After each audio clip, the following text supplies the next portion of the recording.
Hello, everyone. Come on in.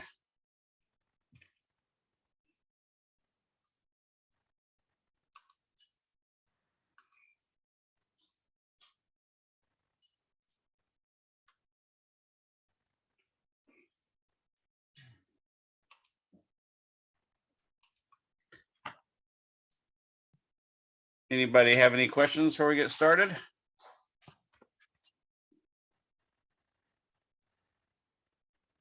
Yeah, I have a question actually for the norm. Nora's going to be our questioner this semester. I don't know. We'll see. But so on Canvas, the practice test 1 is technically for last semester. It's not for the semester. Yeah, I got to change the date.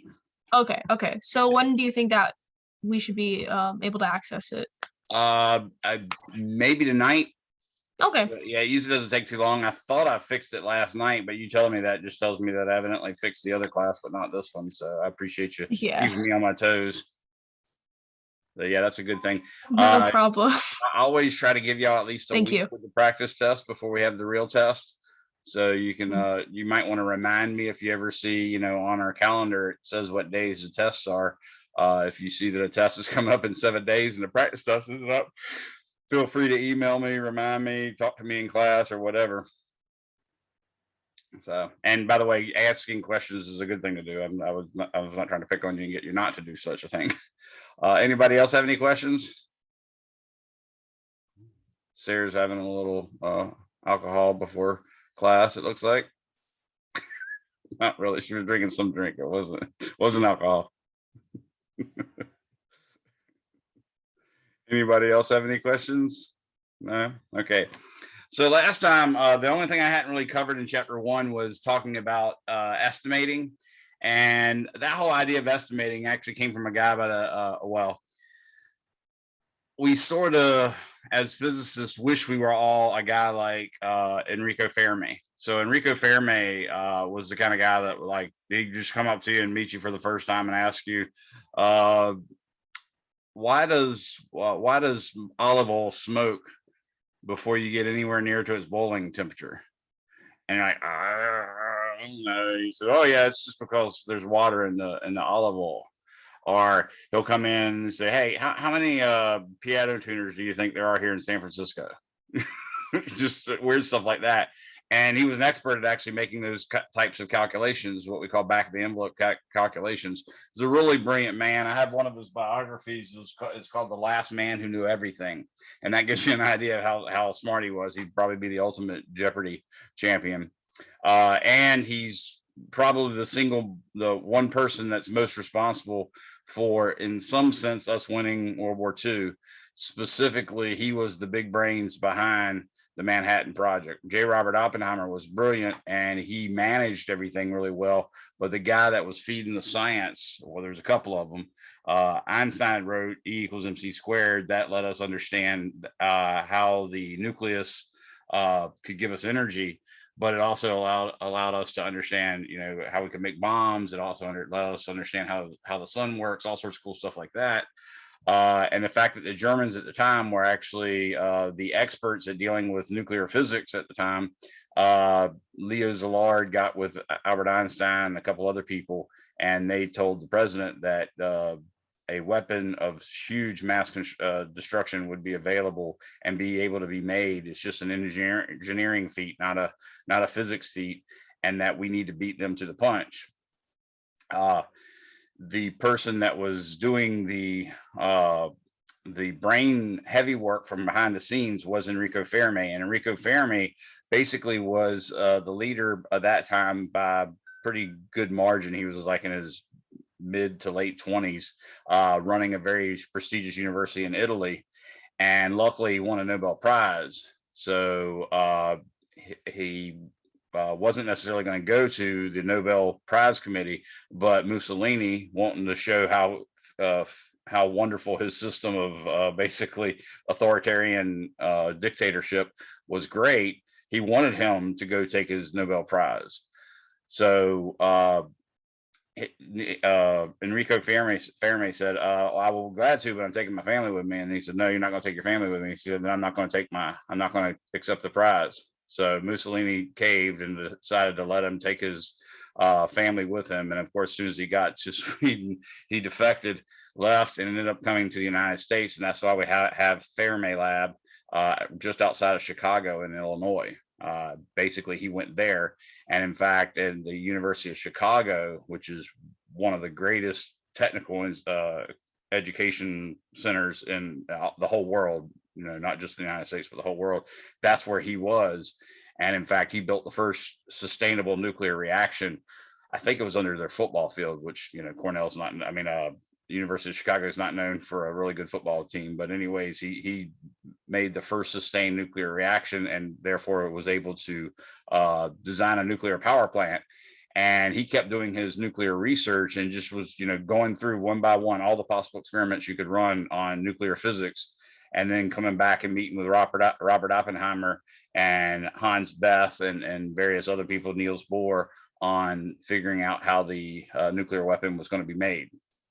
So in that sense, in the sense that our nuclear weapons either completely stopped the war or at least saved a bunch of quote unquote American lives. Obviously, it didn't help Japan. They lost hundreds of thousands, and it's really a horrible thing. But by cutting the war a lot shorter, it definitely saved a lot of Allied lives in that sense. A lot of people said the war was essentially over, but it certainly would have taken a lot more lives. But that's Enrico Fermi. And he prided himself on being able to do calculations like this. And that's what your book authors want you to be able to do, is not to Enrico Fermi's level. Enrico Fermi was so good that literally he happened to be at the first detonation of the Trinity test, which is the nuclear weapon. And he knew exactly how far he was away from the nuclear weapon when it exploded. And basically what he did is he picked up some blades of grass and he dropped them. And he saw how much they moved, and from that he calculated the actual explosive power of the nuclear weapon, and basically got within a few percent of what the actual value was. So he's that kind of guy that can do that kind of calculation with that kind of data, just blades of grass moving. So it's a pretty brilliant thing. So the thing that I think is probably most relevant to today that you might have seen being done is like on TikTok and Instagram. I've seen a lot of people making a ton of money with these stupid videos, and ones are like, my friend was away and I filled his shower up with Cheerios or Fruit Loops or something like that, right? So that is a very classical type of estimation that a physicist can make. A physicist can also call BS when someone says, well, if we went to solar power, we need to cover half of the United States with solar panels in order to provide just enough energy for the US. Well, we can quickly do that calculation and say, no, we wouldn't even need to cover up something as small as Connecticut. So that's not true. So those are the types of calculations we're going to do. So what I decided to do is I'm going to walk you through a calculation of an estimation of let's say how many Cheerios it takes to fill a shower. Okay, so I happen, if you really wanted to do it, what you try to do is estimate roughly how big a shower is.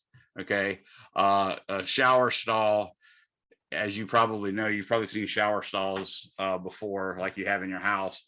They're usually on the order of 2 meters tall and maybe a meter wide and a meter deep. So it's probably 1 meter, which is about 39 inches, by 1 meter, which is about 39 inches, by 2 meters high. So one way we might try to estimate that is we're going to say the volume of the actual shower is 1 meter times 1 meter times 2 meters. So I'm using nice, easy single digit numbers. Another thing, Larry Weinstein, I believe is his last name, he wrote a book called Guesstimation 2.0. Obviously, there was a Guesstimation 1.0. He's a professor of physics at ODU and acquaintance of mine. Anyways, he wrote a book on these type things. And what he warns you to do is if you're trying to do something, you can sort of set a maximum size and a minimum size of something that you know that it is. And if you take the geometric mean of those two, which means multiply them and take the square root, then that's a good estimate. And then he'd say also, don't forget that the square root of 10 is about pi. So there's nice, neat little tricks you can do, like there's pi times 10 to the 7th seconds in a year. That's another quick and dirty rule that we use to estimate such things. So let me show you how we're going to go about calculating this. I'm going to turn on my document cam, and we're going to say our shower has a volume of about 2.0 meters by 1.0 meters by 1.0 meters.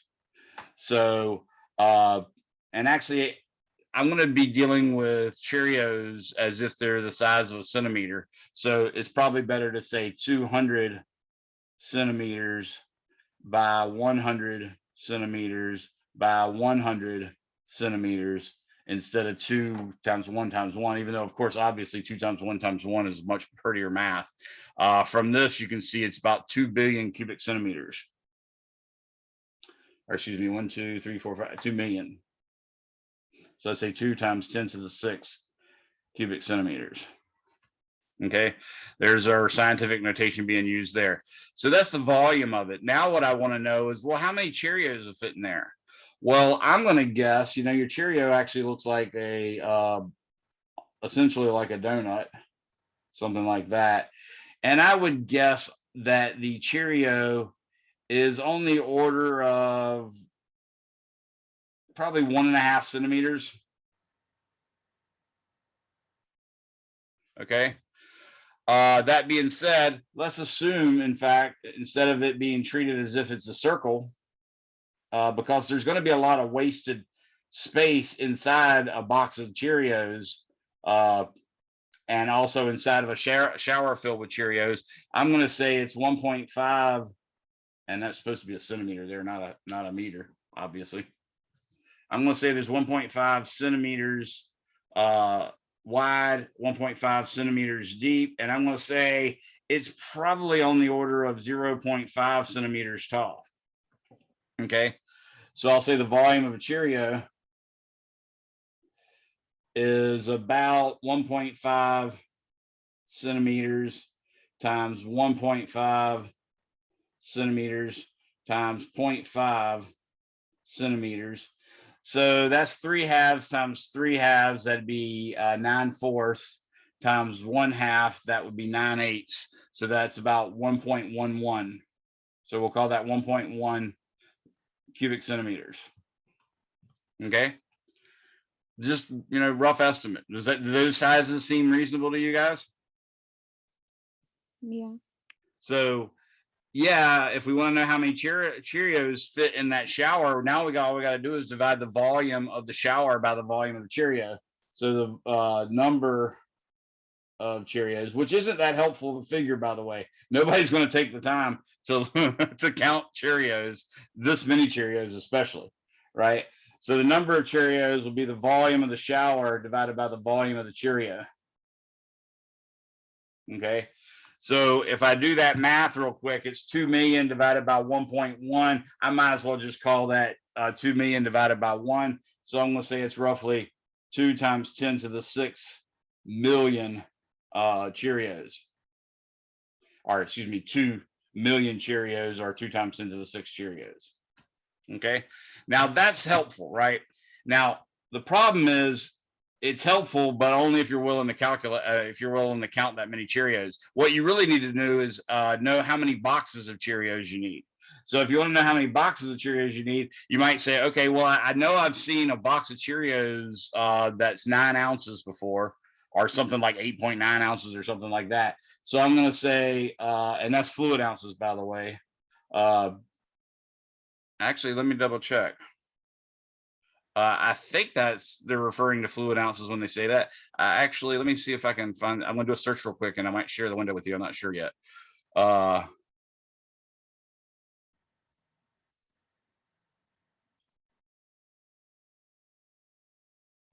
Does anybody know off the top of their head whether it's fluid ounces of Cheerios? Yeah, it just says ounces, so I'm thinking they're actually using ounces as in mass. Okay. The nutrition label would help me on that, I guess, because it would tell me how many servings there are. So I'm going to do I'm looking up the label. Oh, I did find out that in fact, the serving or the box of Cheerios, one box is equal to 8.9, and it just says ounces. That normally means ounces of mass, basically. They're saying the serving size, this might come in handy too, so I'm writing it down too, is 1.5 cups. Okay. And I'm trying to see if they say anything about grams or anything like that. How many servings do they have per container? About 6 servings per container. So 6 servings per box. So we can now figure out for sure whether that's 8.9 fluid ounces or not. So let me first share your screen, share my screen with you.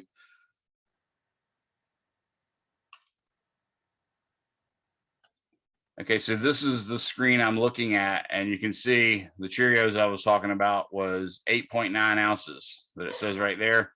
Again, it normally says FL if they're talking about volume ounces, but if it just says ounces, that usually refers to something that could be converted to grams, for instance. So that's tripped me up a bit. So now I'm trying to regroup and figure out what the mass of this is. So if I find out that 6 times 1.5, which of course is about 9, if you find out that that's about 9 ounces, or excuse me, 9 cups. If I figure out that that's roughly the same as 1.5 cup times 6, then we'll know that what type of ounces they're talking about. So what I'm going to do is I'm going to take my calculator and I'm going to convert 1.5 cups. Let's see if I got a volume. 1.5 cups, gallons, quarts, next up cups. So 1.5 cups, I'm going to convert that to fluid ounces. And it turns out that's 12 fluid ounces. And now if I multiply that by 6,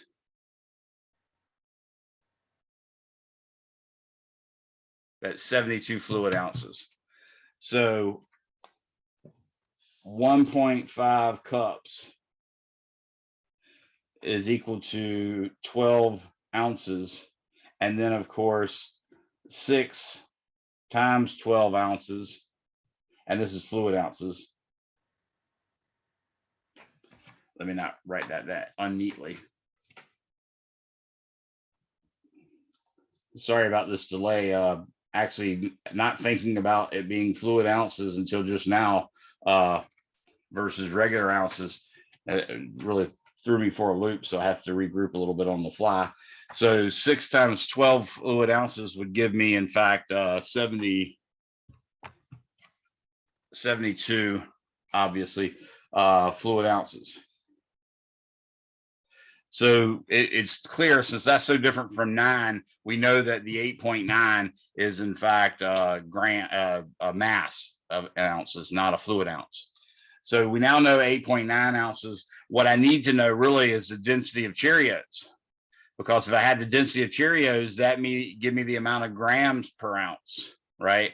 And if I knew what a cup of Cheerios weighed, then I could tell you basically how many grams of Cheerios, and therefore what volume of Cheerios is in a box.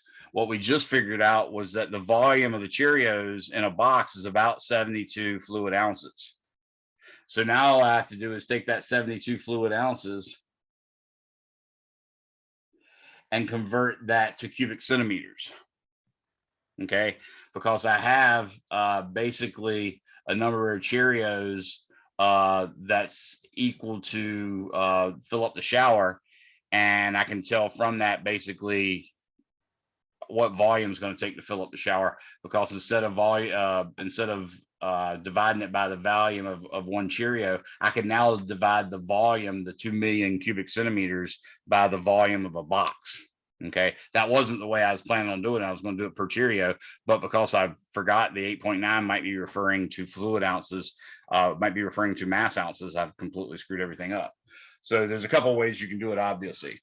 Now, I have a calculator that's kind of nice. It's got this unit conversion thing that it does. So I happen to know that 1 fluid ounce, whoa, I happen to know, or I can use that calculator to figure out that 1 fluid ounce is equal to a certain number of cubic centimeters.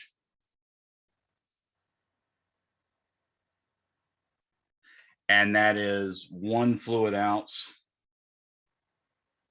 is equal to 29.57 cubic centimeters, which is pretty close to the ratio of grams per pound, for instance, or excuse me, grams per ounce, for instance. So now I know that the fluid ounces is 29.57. So I could either use this to take the density of Cheerios, which I'd have to look up, or I'd have to estimate again and divide that in there. What I'm going to do instead is realize that the box has a volume of 72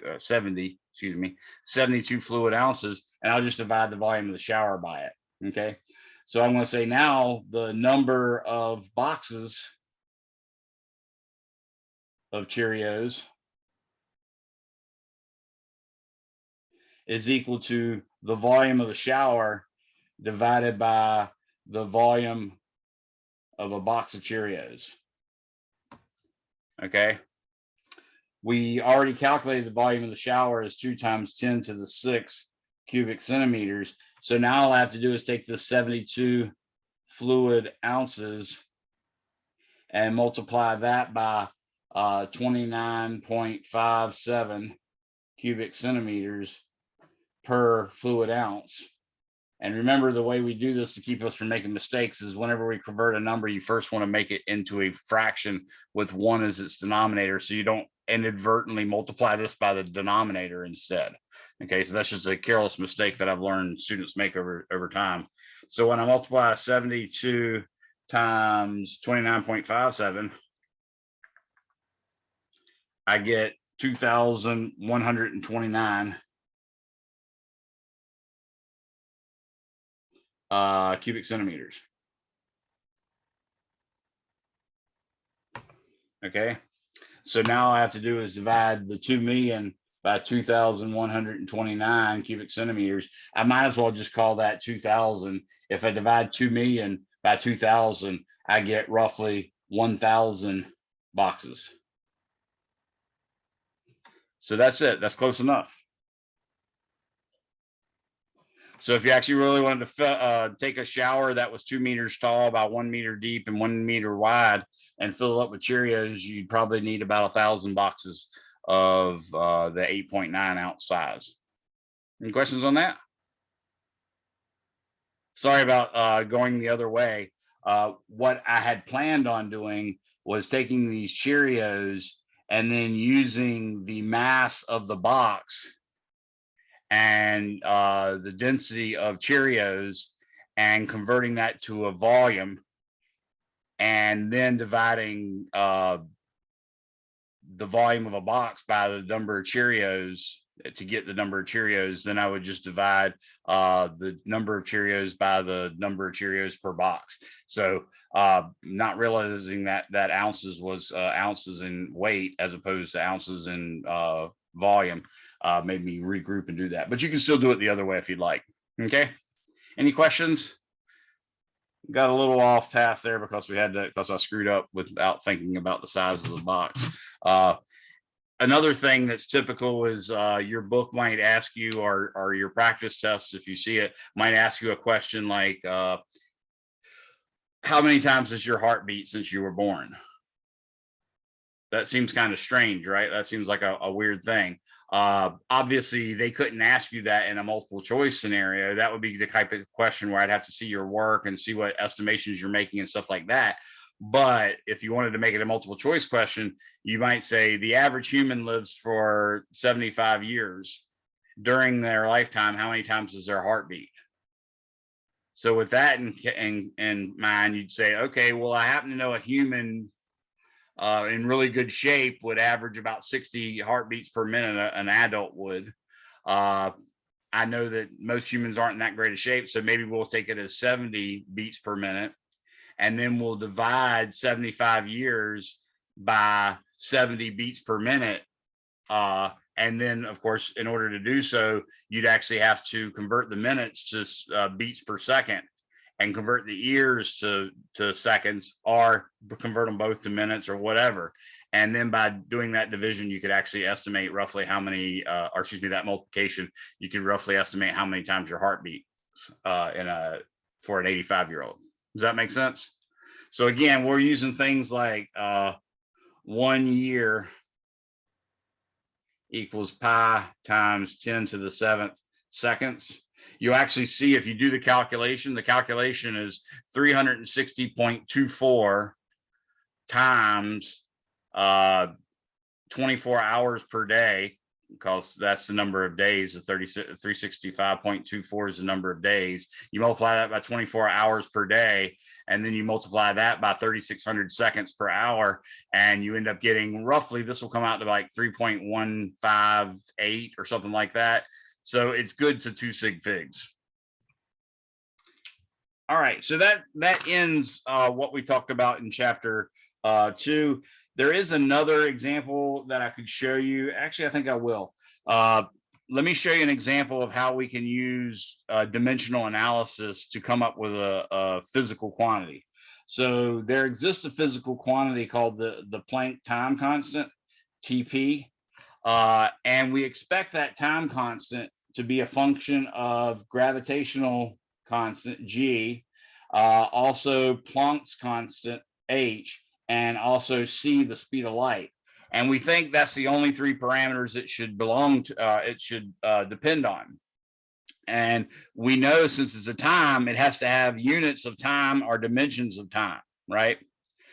So what we're going to do is use dimensional analysis to figure out a formula for this. And oddly enough, it turns out to be the exactly right formula. Now, what this Planck time constant is basically there's an interval right after the Big Bang during which the laws of physics do not apply due to some complications of symmetry breaking and stuff like that. That's really way below, I mean, way above my pay grade and that sort of thing. But mainly, there's an interval of time from the instant the Big Bang begins to the instant that our laws of physics as we see them right now apply, and that length of time is called the Planck time. And it's a very small amount of time, and it turns out when you do this dimensional analysis, you get exactly the right formula. So first off, I'm going to let you know that the dimensions of G, that's the gravitational constant in Newton's law of gravity, they're actually equal to the units is a Newton meter squared per second squared, but the Newton is a complex unit. It's a unit that's made of other things. There's two equations in physics that, you know, a lot of people in the world have heard of. The first one is E equals, someone want to answer me on that, either by chat or just blurting it out? MC squared. E equals MC squared. Very good. Yes. That's the famous Einstein's equation that he literally just wrote it in as an appendix the day after he'd sent his publication in. There's another one, though. Let's see if you know this one, and that's the one I'm shooting for. F equals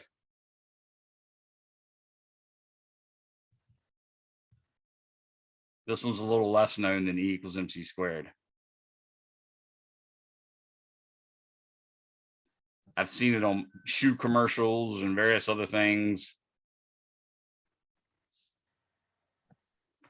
This is unrelated, but can you write that formula G equals bigger? I really can't read it. I'm sorry. Oh, yes. First off, let me bring it up to you so you can copy that, and I'll make the rest of the stuff bigger as we go. That's G in a square bracket. That's the symbol we use to represent that, or to tell everybody that, hey, I don't care about the value of G. I just want to know it's either its units or its dimensions. Do you see that's a capital N followed by m squared, followed by an s squared in the bottom? Yeah, I can see it now. Thank you. No problem.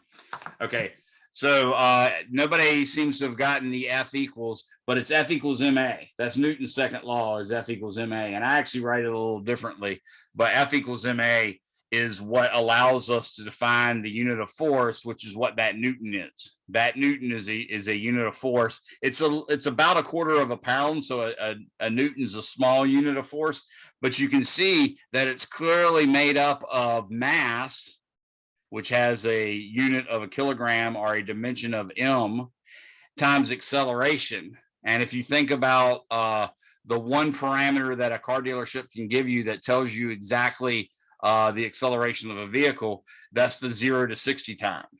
Okay. And for instance, you know, a modestly good car like a Mustang GT, you'll get about 0 to 60 in about 4 seconds, a little bit less maybe. However, a Tesla S Plaid can actually do it in 2 seconds flat, and I think it's actually gone in under 2 seconds, like 1.99 seconds. But that tells you a little bit about what acceleration is.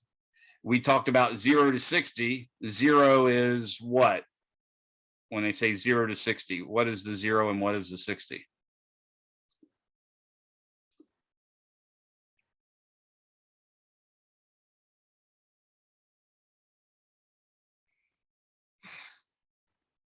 Okay, so 0 is the initial speed, and then 60 is the final speed, and that's miles per hour.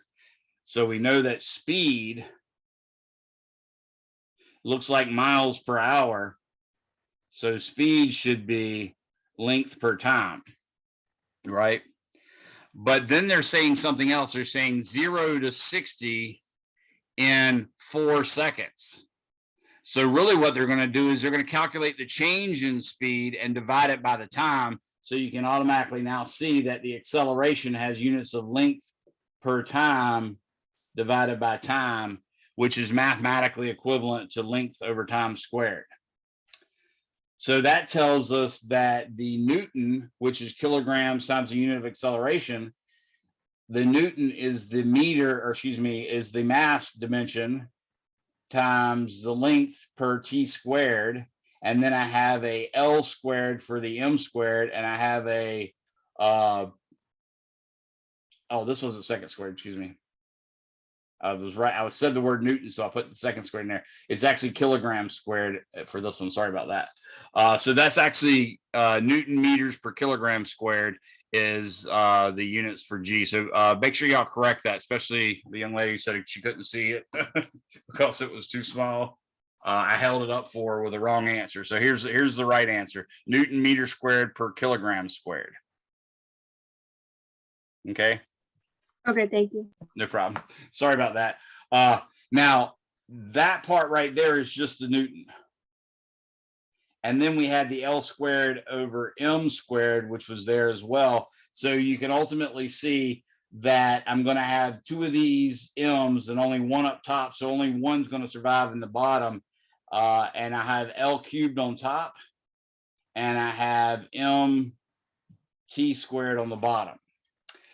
The other thing, or one of the other things that we're using is H, and that's called Planck's constant. And that has units of joules times seconds. Again, you don't necessarily know anything about joules yet. It's too early. So I'd give you this equals that if this was a problem that I wrote out for you. I would say, hey, the dimensions for G are L cubed over MT squared. And whatever result I get here, I would end up giving you the same thing for that and the same thing for the speed of light. The joule happens to be a Newton meter. So that's Newton times a meter times a second. And we already figured out what a Newton was. A Newton, we said, was a meter, or excuse me, a mass, a length over a time squared. The meter is another unit of length, and the second is another unit of time.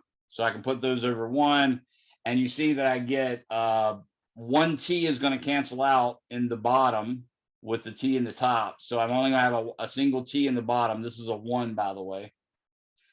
And then I'm going to have a ml squared up top.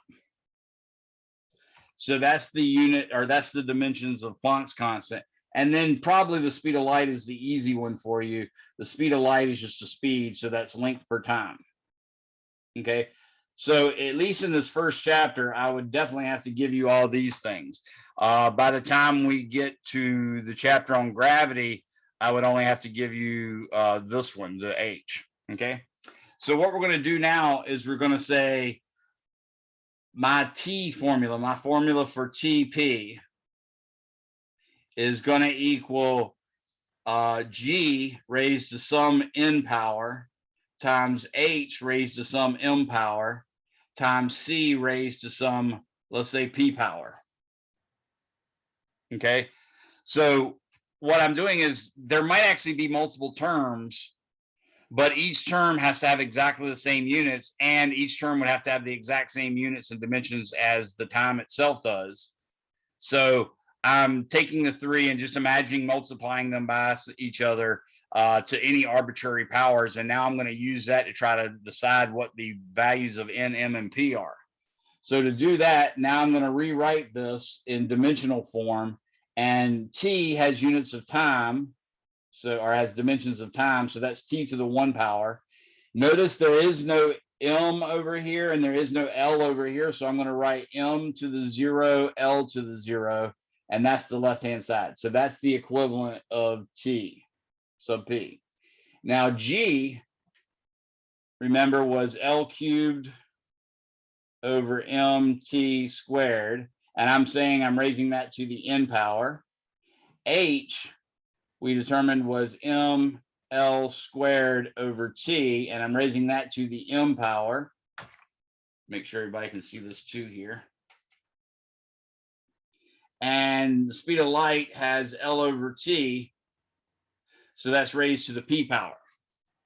So what I have now is t to the 1, m to the 0, L to the 0 is equal to, let's do the t's first. So I got a t in the bottom, a t in the bottom, and another t in the bottom. They're all in the bottom. So this one would be negative 2n. So I got t to the negative 2n minus m, because you raise a power to a power, you multiply them. This one has an exponent of negative 1. If I were to put it on top, you'd see it's negative 1. And then, of course, multiply 1 by m, and I get negative m, negative 1 by m, that is. And then t is in the bottom here, so that's t to the negative 1 times p would be minus p. Next, I'm going to do the m. So I'm going to say m, it occurs here in the bottom, so that's negative n. It occurs here in the top, so that's plus m. Hopefully I got everything right. Looks like I did. Okay, so that's in this case plus m. And there's no m in there, so that's basically it. And now I'm going to do the L, and I see that I got a L to the 3n, L to the 2m, so 3n plus 2m plus p. Okay, so now we have a system of equations. The system of equations says that negative 2n minus m minus p is equal to 1, because that's the exponent on the t. We also have a lifesaver right here in that negative n plus m has got to equal 0. And then 3n plus 2m plus p has got to equal 0. So first off, I'm going to take this guy and realize that this is telling me that m can be replaced with just plain n. Now, if I combine this and this expression, I can find that I'm going to replace this m with n. So I have negative 2n minus n minus p equals 1. And I'm going to do the same thing with m equals n and this equation. And I'm going to say 3n plus 2n plus p is equal to 0. Can you make it a little bit bigger? I can't read any of the exponents. I'm sorry. Yeah, no problem. And actually, I'll switch to the next page after doing this. Make sure everybody gets that. You can do a screen capture if you want, or just copy it real quick, whichever you want. I'll make sure you get that, and I'll recopy it on the other side.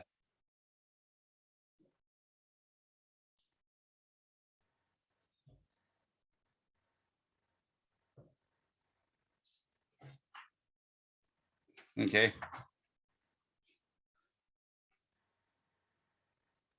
You talking about, someone said, could you move to the top right? So you want to see the top right of my page, or you want to see the bottom left of my page? And remember, these notes will be posted after class. That I ended up doing that yesterday morning instead of that night, but the video took well into after midnight for me to push. Okay, bottom right, there you go. Gotcha.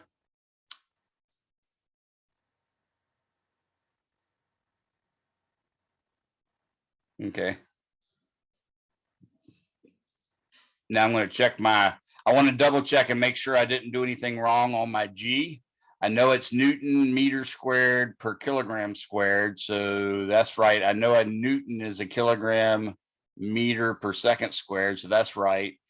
I know that's length squared over mass squared, so I should have a mass in the bottom, a T squared in the bottom, and a L cubed on top. That looks right to me.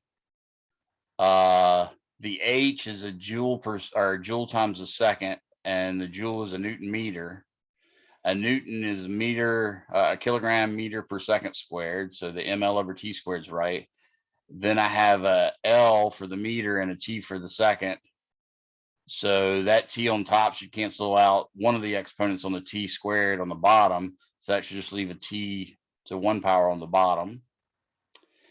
M to 1 power on the top, and an L squared to the 2 power, or L squared on the top. And then finally L over T. So now let's make sure I copied them right. L cubed over MT squared. That is G, and I said G was raised to the N power. H was ML squared over T. I raised that to the M power, and then L over T, I raised that to the T power. Okay, so it looks like I got all that right. Now I'm going to double check what this says. So first off, I did the T. I had a T to the negative 2n,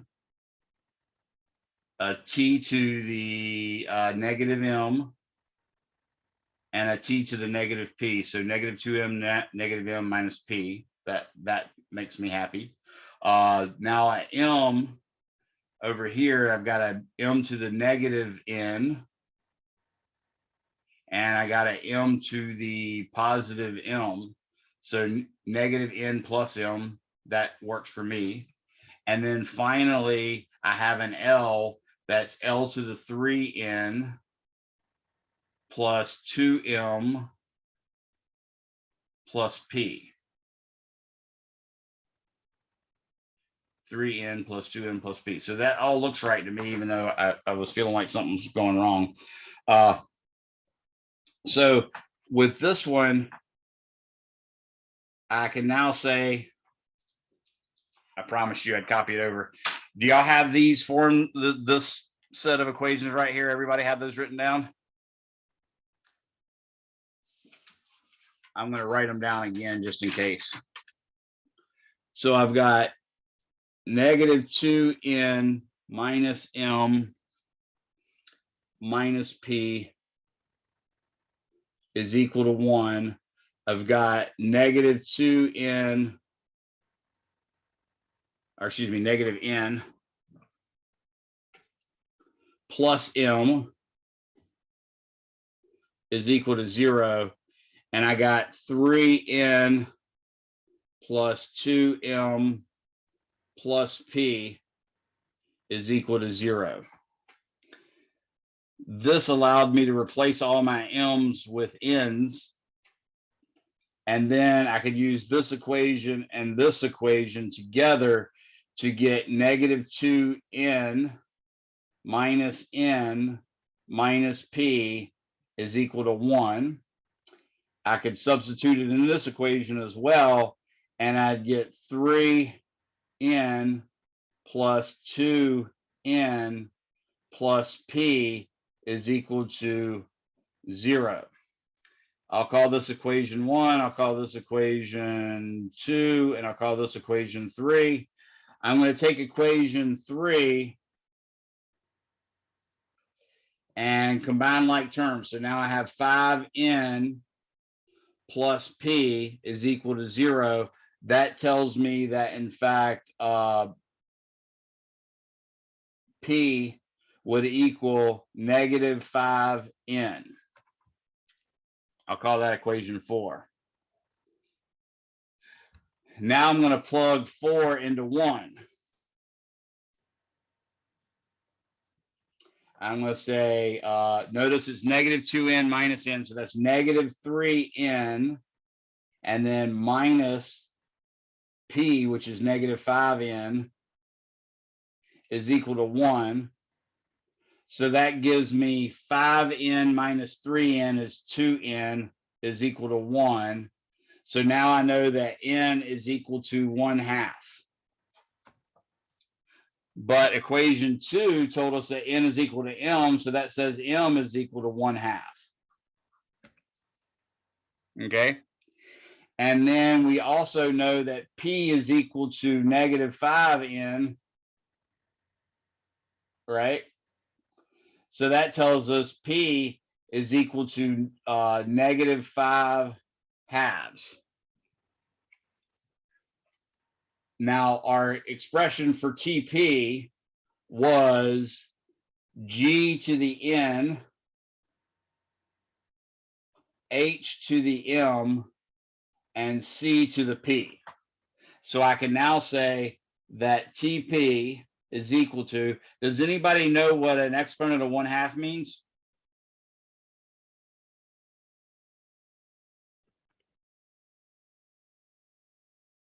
Anyone? Square root. Very good. Square root. Oh, never. No, that's good. Okay, so the Planck time, according to this analysis, is going to have p equal to negative 5/2. It's going to have n, which is the power of g, equal to 1/2. So I did a square root already, so I'll put g there. The power on h was also 1/2, so I'll put it there. Now, the p was a negative, so that means it goes in the bottom. And that was the exponent on c, so c has to be raised to the 5th power. And guess what? That's actually exactly the right result. So even though we just use this brute force method of determining by units or by dimensions a formula, it couldn't necessarily have gotten us like a factor of 2 pi or a factor of 3 or even a factor of g or excuse me, any factor of any number without units could go in front of it, and that we wouldn't be able to find that from dimensional analysis. But you'd only need one experiment to help you with it. In this case, we lucked out and got everything. So that happens a lot in physics, and that's one of the reasons that we teach you about dimensional analysis. In some sense, you can we can guess, though I don't necessarily know what Schrodinger used when he wrote Schrodinger's equation for quantum mechanics, but I could sort of derive it and derive the equation for quantum mechanics just by using dimensional analysis. So I'm not sure that he might not have done the same thing. I know that's what Bohr did. I'm confused here. Go ahead, Sarah. I'm confused here. So what exactly did we just derive? I didn't catch that. Okay, so what we were deriving is, I told you there exists a quantity called Planck's time or Planck time. And that's the time from the Big Bang until when the regular laws of physics picked up. Basically during that small fraction of a second, we think inflation occurred, blah, blah, blah. But we knew for a fact that it only can depend on g, the gravitational constant, h, the quantum mechanics constant, and c, the speed of light. So what we just figured out was a potential formula using those 3 constants for TP. So we're trying to find a formula or an equation or a definition of the Planck time just by using dimensional analysis. So I said Planck time was equal to the gravitational constant to a power times Planck's constant to a power times c to a power. And then I just use dimensional analysis to figure out what those powers would have to be. And come to find out, I got exactly the right answer by getting that. Does that make sense now, Sarah? Yeah, that does. But what are we going to use? Are we going to continue to use this equation? I'm confused. You will not use this one, but what you will use is when you pay attention to your units when you're solving problems. If you are asked for a distance and you get something that comes out in meters per second, you'll know it's wrong. And that's what all this dimensional analysis and unit analysis is partly for. It's to keep you from making mistakes. It's also to allow you, maybe if you get on a test and you forgot to write down one particular equation that you're needing, you could probably take a poke at it. Like maybe you're studying the period of a pendulum or the period of a spring. If you forgot the formulas for that, you can say, well, I know it depended on K, the spring constant, and G, gravitational acceleration. So let me quickly do a unit analysis and figure out what gives me T, the period in seconds. And in that case, you'd also get it right, but you'd be off by a factor of 2 pi.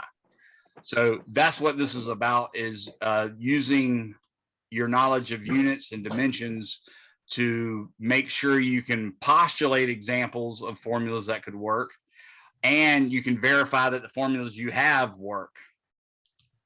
And you can verify that your answer is at least in the right ballpark. Because if you get an answer that's supposed to be a meter and it comes out in meters per second, or if you get an answer in meters per second, it's supposed to be meters per second, then you would get an error and, of course, fail a test maybe, or at least get some points taken off. But that would prevent that. Does that make sense? It's a little bit about discovery, but mostly at this level, you're probably not going to be doing any discovery unless you forget something on a test. So at this point, it's more about being able to work with units or dimensions to make sure that you don't make any careless arithmetic or algebra mistakes. All right, so that finishes off chapter 1. No problem. That finishes off chapter 1. Has everybody been able to get into MyLab and mastering chapter 1 and chapter 2 homeworks? Anybody not been able to do that yet?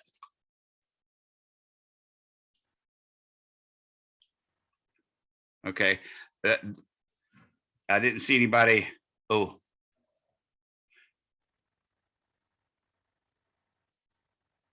Brian, are you? Well, I saw you answered no to something. Are you saying you were unable to get into it? You can type it if you want, or you can unmute yourself. Brian, when?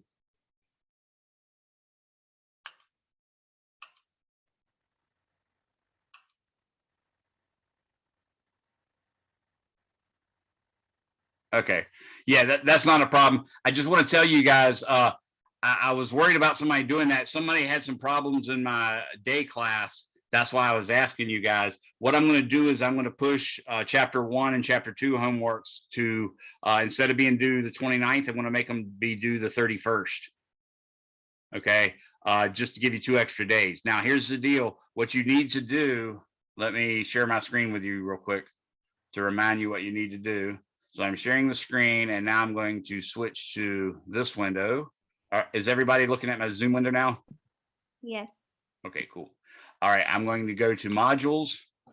Now, in principle, you're supposed to be able to go to MyLab and Master going in.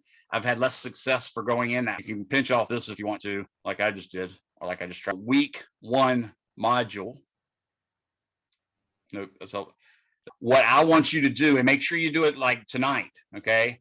I want you to click on this. I'm going to change these dates to the 31st, by the way, but I want you to click on this, and it's going to ask you, if you haven't done this already, so probably at least Brian is needing this. I'm going to ask you to click on this. It will ask you to create an account, or if you already have a MyLab and Mastering account from, say, chemistry or biology or something like that, then you can just use that same account. That's fine. If not, you'll have to give them a username or a email address and that kind of stuff, and make up a password. And then it will ask you for your code, your activation code. You do not have to have that right now. You get like a 2-week grace period basically from the beginning of the semester. So you're running out of days right now. What you want to do is go ahead and use that grace period if you don't have the resources to buy that activity code or that activation code now.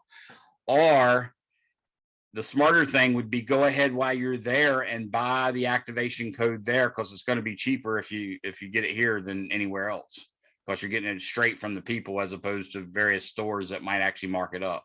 Okay, so there's no reason for you to miss or even be late on homeworks 1 or 2. Okay, that's a key thing. That's what I tried to stress in the last video, so I want to just reiterate that now.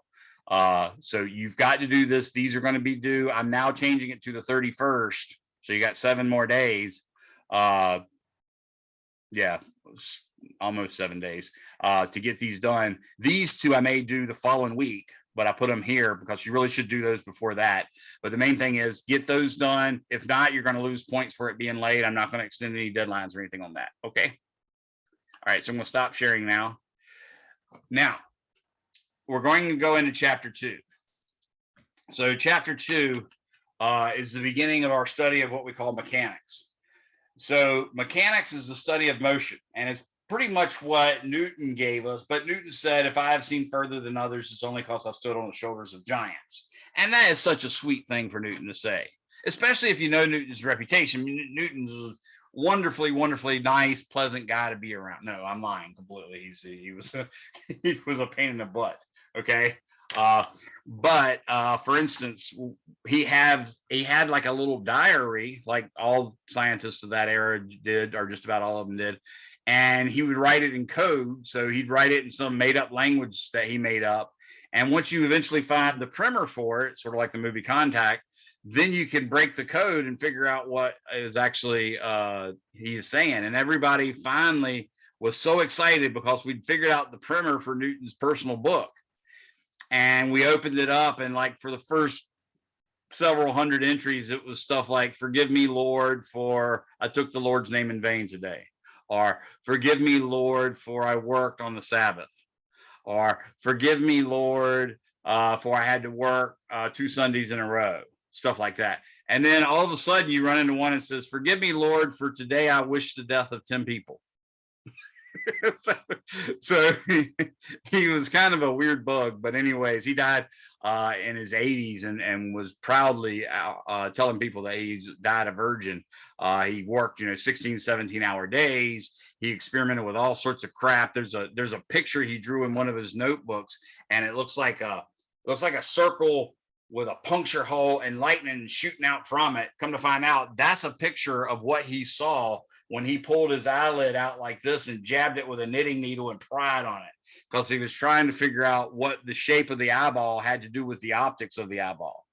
So these were extreme people that did this. And when he made that statement, if I have seen further than others, it's only because I stood on the shoulders of giants, he was actually making an insult into as well, because one of his arch enemies was a guy by the name of Robert Hooke.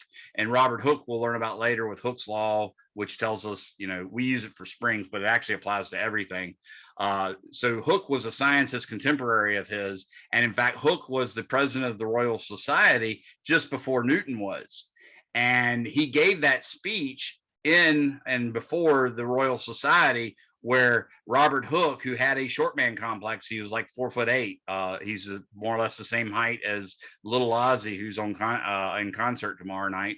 But basically he had a real complex about being so short. So Newton is actually saying, if I have seen further than others, it's only because I stood on the shoulders of giants, not hobbits like you, Mr. Hooke.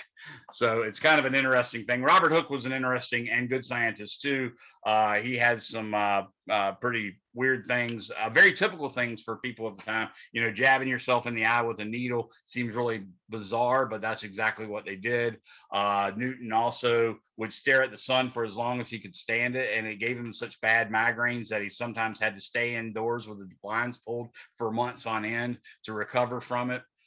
They often were trying to check whether conservation of mass was really a thing. So they would literally measure every bit of food and liquid that went in their body and every bit of food and liquid that went out of their body. So these were very normal things for these weirdos to do. So Newton gives us mechanics, but in fact, Galileo gave us a good fraction of mechanics. And that is, mechanics is broken up into two areas. It's broken up into kinematics, which is the study of motion by itself. So if you know, for instance, the acceleration that an object's going to get, and you know its initial velocity and its initial position, you can calculate its final velocity, its final position anytime later. Okay, but you cannot in that field figure out anything about how the acceleration was made. All you can tell is how the motion went on. That's called kinematics. So studying the motion, that was more or less created by Galileo. So Galileo had just recently seen, for instance, Giordano Bruno burned at the stake for believing in a God that he said was bigger and better than the God that they were professing existed. And they did not like him saying that. So he was burned at the stake in a public way. Meanwhile, Galileo is now on trial before the Inquisition, specifically for writing a book in which he was explaining the new Keplerian / Copernican model of the solar system, which to them was the universe, versus the old Ptolemaic model. And he wrote it like a common way that used to be written at that time. It's actually still fairly famous. In fact, if you know any stoners, they're probably going to know this book. It's called Gödel, Escher, Bach. Everybody, all the stoner community loves the book Gödel, Escher, Bach, if there are any more that are left that actually read. It's a really thick book, but it's the same type of book where it's just a discussion between three people. And he wrote this book, and he asked his friend Cardinal Baronius for permission to write this book, being a high figure in the church. And he said, absolutely, this is great. This new model that you come up with will save our church a lot of money, because the church had to pay astrologers to figure out where the planets would be in the future so they could make prudent decisions about politics and stuff like that, because they really believed in astrology. And because, like you had to know, for instance, when Easter was, because Easter's like defined to be the first Sunday after the first full moon after the summer solstice, or excuse me, after the autumnal equinox. So stuff like that you needed to understand the stars for. And it was very time consuming working with the Ptolemaic model, because the Ptolemaic model had the sun at the earth at the center, the moon orbiting in it. Then it had a deferent, which was a circle on which the center of a circle sat. And on that little circle, Mercury ran around. And then outside of that was another deferent with another circle on it, on which Venus rode around. And then outside of that was the orbit of the sun. And somehow, magically, a line connecting the center of the earth and the center of those little circles and the center of the sun was always there, so that always kept the center of those little circles in parallel or in between the centers of the earth and the center of the sun. That's the only way they could explain Mercury and Venus never deviating very far, like 31 degrees for Mercury from the sun, and I think it was 48 degrees is as far away as Venus will get from the sun. So they had to explain it that way. Plus, they had retrograde motion, so they had a similar setup for Mars outside of the sun with a circle on a circle, and they would play with the radiuses of those circles. They would play with the rate at which the circles, the planets went around the circles and all that good stuff. And it was really a nightmare to calculate 10, 20 years in advance. So when Copernicus offered his idea and then Kepler fixed it, it made a much easier way of predicting where the planets would be. So Cardinal Baronius was very, very happy with Galileo writing this book. Now, Galileo writes this book, and he's kind of a punk. He intentionally insults people and then whines about being upset that they're upset. So he writes this book, and he literally says, okay, there's this one guy that's very intelligent but doesn't know any of the details about any worldview. There's this one guy who is a proponent of the Copernican heliocentric model. And then there's this guy that holds the same position as the church, who he happened to name Simplicio, which means simpleton. Okay. So Cardinal Baronius, in the meantime, had actually become Pope and was pretty much ignoring everything until people started telling him, hey, Galileo's making fun of you. He's making you look like an ass. This is also the time around Martin Luther. So you're looking at issues like the church is already in assault. So they put the hammer down on him, basically, and they showed him the instruments with which they would cut out his gonads and pull his entrails out through the hole in his gonads and allow him to die looking at them. And he decided to change his mind and offer up a recant of his statements. And because he was friends with the actual Pope, he was only sentenced to in-house imprisonment for the rest of his life. And he was told he was never to ever study or publish anything on the heavens or astronomy, or astrology is what they called it then. So he went in and started studying motion. And one of the things he had discovered, which was sort of one of the major nails in the coffin of Ptolemy and Aristotelian science, was they argued that if a bird were to see a worm down on the ground and the earth was actually orbiting the sun, as soon as the bird let go of the tree, the earth would leave him behind. And we know that doesn't happen, so clearly the earth's not moving. Well, Galileo had observed Jupiter, which everybody knows in both models is moving. And he recognized what he called the 4 Medicean moons, or satellites. And he named them Medici because Medici was the big nobility and wealthy family of the time. We now call them the Galilean moons. But the main thing is, since we knew Jupiter moved, and we knew that at various times these planets were moving, these moons were moving around Jupiter, that we might not understand exactly why the bird's not left behind, but we know another case where it's not happening, so we need not worry about it. And that's the case of the satellites of Jupiter. So he decided he wanted to study motion more. And when he dropped something, he realized that it's a very short period of time from you dropping it to it hitting the ground. So you can't really accurately tell whether the object starts off at rest and then speeds up, or if it instantaneously starts going some set velocity and goes that velocity all the way down, which is what Aristotle had taught. So he decided that because of that, he can't study vertical motion, but he should be able to relate vertical motion to diagonal motion via trigonometry, geometry, what is probably what he would have called it, but knowing the ratio of the sides, opposite over hypotenuse is sine. So you should be able to figure out from the motion along a diagonal what the motion along a vertical would be. And from that, he was able to determine one, that the acceleration of gravity was about 9.8 meters per second every second. And 2, he was able to figure out that objects actually accelerated when you drop them. And 3, he was able to figure out his first law of motion, which he called the law of inertia. And this is one of the cases that Newton was correctly talking about. He was standing on the shoulders of giants. Specifically, Newton's first law of motion is exactly the same thing as Galileo's law of inertia. And it basically just says an object in motion tends to stay in that state of motion unless acted upon by a net external force. The way he did it was this: he put a ball on an incline, he let the ball roll down the incline and then roll up another incline. And he realized the ball almost got to the same height on the incline it went up as the height from which it was dropped. So you put a ball on an incline, it goes down and comes back up and almost reaches the same height. He said, I wonder if that's just some problem between the surface of the ball and the ramp. So he polishes it up real good, sands it real smooth, and finds that it gets even closer. So he does it again, it gets even closer still. So he reasons that if he could get rid of all those forces, and clearly he can't, then the ball would always return to its same height on the other ramp.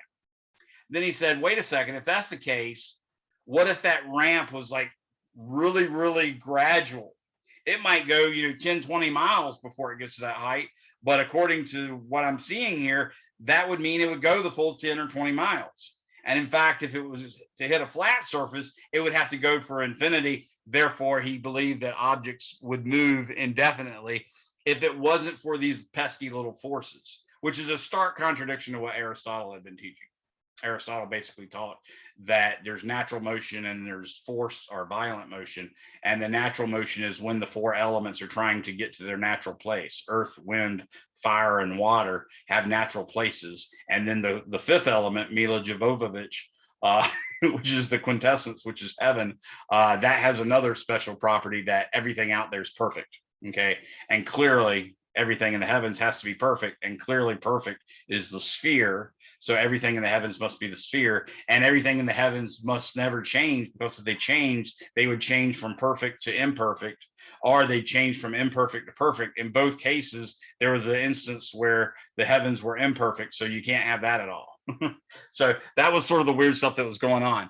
But in doing so, Galileo learned a lot of stuff about motion and handed that down. So he defined a quantity that we now recognize as speed or velocity. And the speed is really a measure of how far you can go in a certain unit of time. Like on your car, it says 60 miles per hour. What that means is if you didn't run into any traffic and you didn't change your cruise control, then every hour your car will run over a distance of 60 miles. And that is the definition of constant speed. Constant speed is saying that any particular interval of time, the object will go the same distance.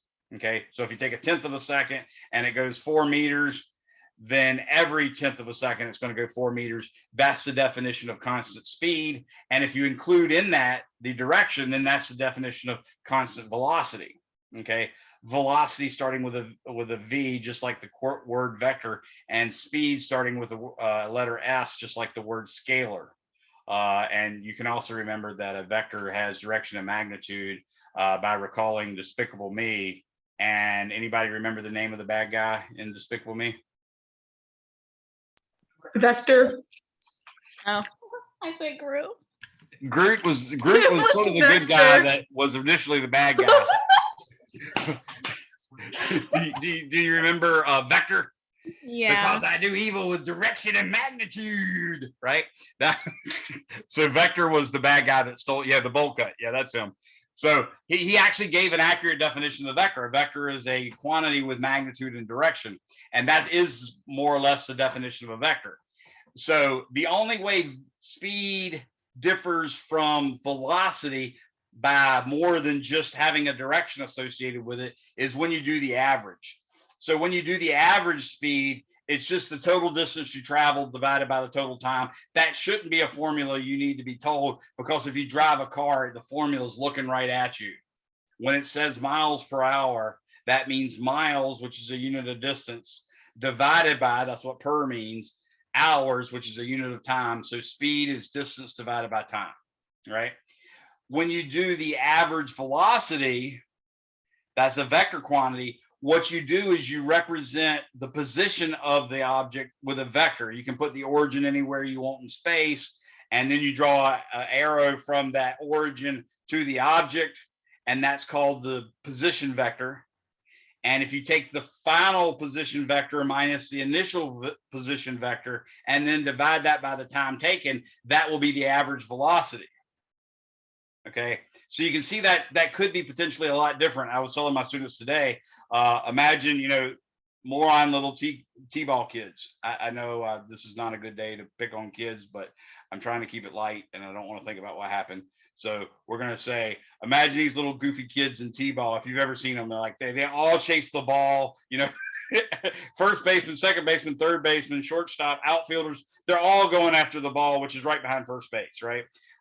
They step on home plate when they go to run to first, all sorts of stuff like that. So imagine a T-baller running from home plate. Maybe it's a home run, which is very common in T-ball because the kids are horrible at throwing and horrible at catching and horrible at doing their jobs. So the kid runs across home plate, runs to first 90 feet, runs to second 90 feet, runs to third. Obviously, T-ballers don't run 90 feet, but still runs to third 90 feet, and then runs home again, touches home plate. The average speed for that trip is actually 90 plus 90 plus 90 plus 90, 360 feet divided by probably the 20 minutes it took him. Okay, so that's what, 18 feet per minute. So 18 feet per minute is the speed, but the average velocity in that case would be 0 because the initial and final vectors were identical. So that's the only time that it's not okay to just say velocity or speed is the magnitude of velocity. All the other times you can pretty much say that. Okay, now by that, we've now got an idea of what velocity is. We now got an idea of what acceleration is, sort of, because I did that with our unit analysis. And in fact, what we're going to realize is that now I'm going to start writing an equation. So I'm going to put my document cam on. So Galileo also gave us a definition of constant acceleration. And what he said was whenever anything like gravity causes a velocity to change by the same amount every unit of time, then that's called constant acceleration. And in fact, gravity happens to do that. Gravity is pretty close to 10 meters per second every second. That means each second it moves, its velocity is going to change by 10 meters per second. Okay. And I read it as 10 meters per second, even though I write it differently. And I suggest you all read it that way because it makes more physical sense. People have a hard time understanding the difference between acceleration and velocity. I find that when they use meters per second every second, it's a little bit easier for them to get the difference. So what we found so far is that average speed, which I'll indicate with a bar over it, is just distance traveled divided by time. Okay. Average velocity, which is technically a vector quantity, so I have to put a V with an arrow over top of it. But since it's an average, I'm going to have to put a bar over top of it too. And then I'm going to say final position, put a vector over there, because remember, I'm telling you it's a vector that points from the origin to where he was finally, minus initial position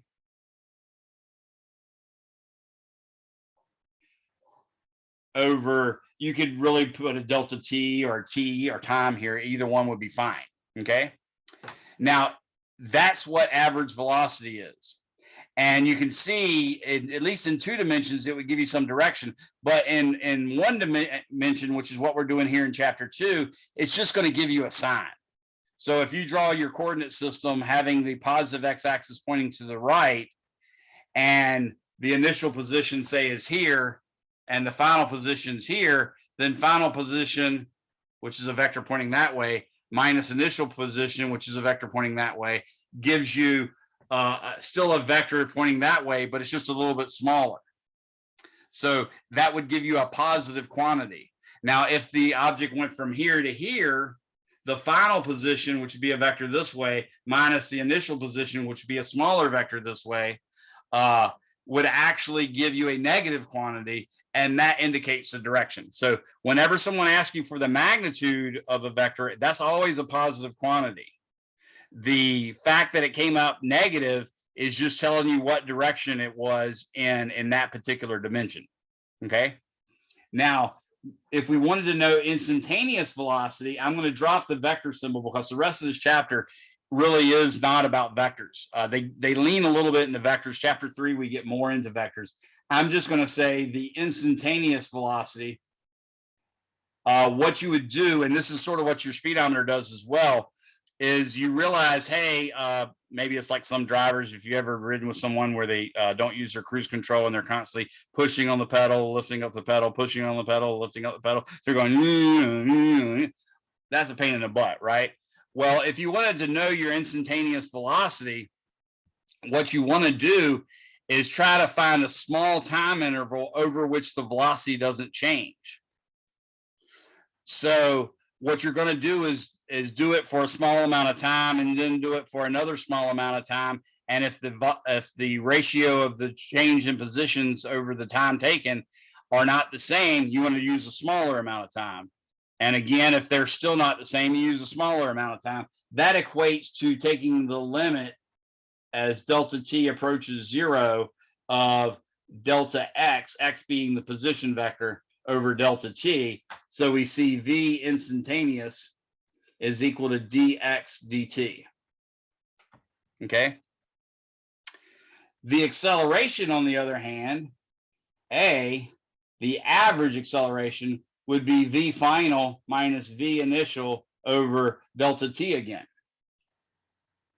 Now, with that in mind, we can say the instantaneous acceleration can be defined similarly. I'm just going to change the time to get smaller and smaller until I find that the ratio of the change in velocity over change in time doesn't change from one time interval to the next.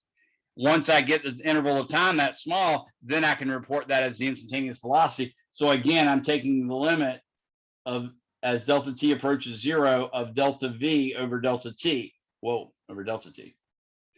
So A instantaneous is equal to dv dt, which of course can be said to be d2x over dt squared. Okay, so these are some fundamental ideas and equations that are numbered, so you actually can use those on your equation sheet.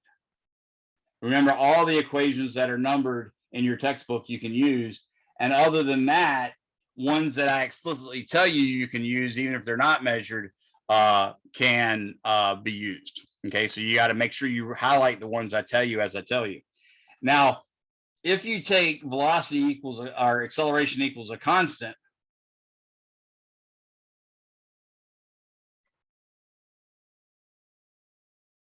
if you consider velocity, excuse me, I said V. If you consider acceleration, not velocity, equals a constant, then we can get some pretty neat equations. Okay, I derived this for my class today. It's almost 7 o'clock and we're only supposed to go to 7:30. I'm going to let you look at any old videos to see the derivations, or you can just look it up in your book. But basically what we're going to do here is we're going to treat this as a separable differential equation. We're going to multiply both sides, just this half, right? Or just this 2/3, multiply both sides by dt. And I'm going to get the integral of a constant a times dt is just a times t, because I'm going to take the range of integration from t equals 0 to t. And that's going to be equal to the integral of just plain dv, which is going to give me v minus v0, which is equivalent to that equation. So one of the equations we'll get is v equals v0 plus a t, but technically that either has to be constant acceleration or average acceleration, one of the two. So that's what comes from the first integration. That's another equation you can use. Now you're going to set that v0 plus at equal to dx dt, and that's a separable differential equation as well. And when you integrate that, you're going to ultimately be able to get x is equal to 1/2 at squared plus v0t plus x0. That's another one of our kinematic equations, and it relates the distance traveled to the acceleration it has, which again has to be constant or average, because it all hinged on us integrating that as if a were a constant. This is the initial velocity, this is the time taken, and this is the initial coordinate position. Okay. You can also come up with an equation from this little guy. Average velocity was x minus x0. You can get the equation x is equal to x0 plus v bar t. That's another one that comes from that equation. Now, here's the neat thing. If I solve this for t, I get t is equal to v minus v0 over a. I can plug this into x equals 1/2 at squared plus v0t plus x0. I plug that in there and square it and plug that in there and just multiply it. And then I work out the algebra. Again, there's several videos of me doing this online on my YouTube channel. What you ultimately get is v squared is equal to v0 squared plus 2a x minus x0. And that's another kinematic equation you can use. A lot of physics instructors won't allow you to use this at all because it's not a valid vector equation.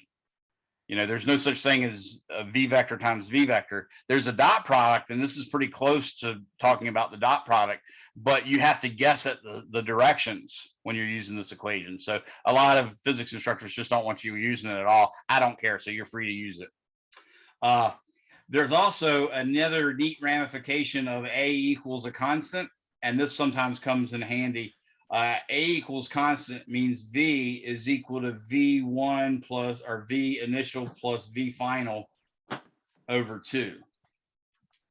So if you have a constant acceleration, you can calculate this by just taking, if the initial velocity was 0, you just cut the final velocity in half, stick it in there, and you can get the motion. So, or how far it moved.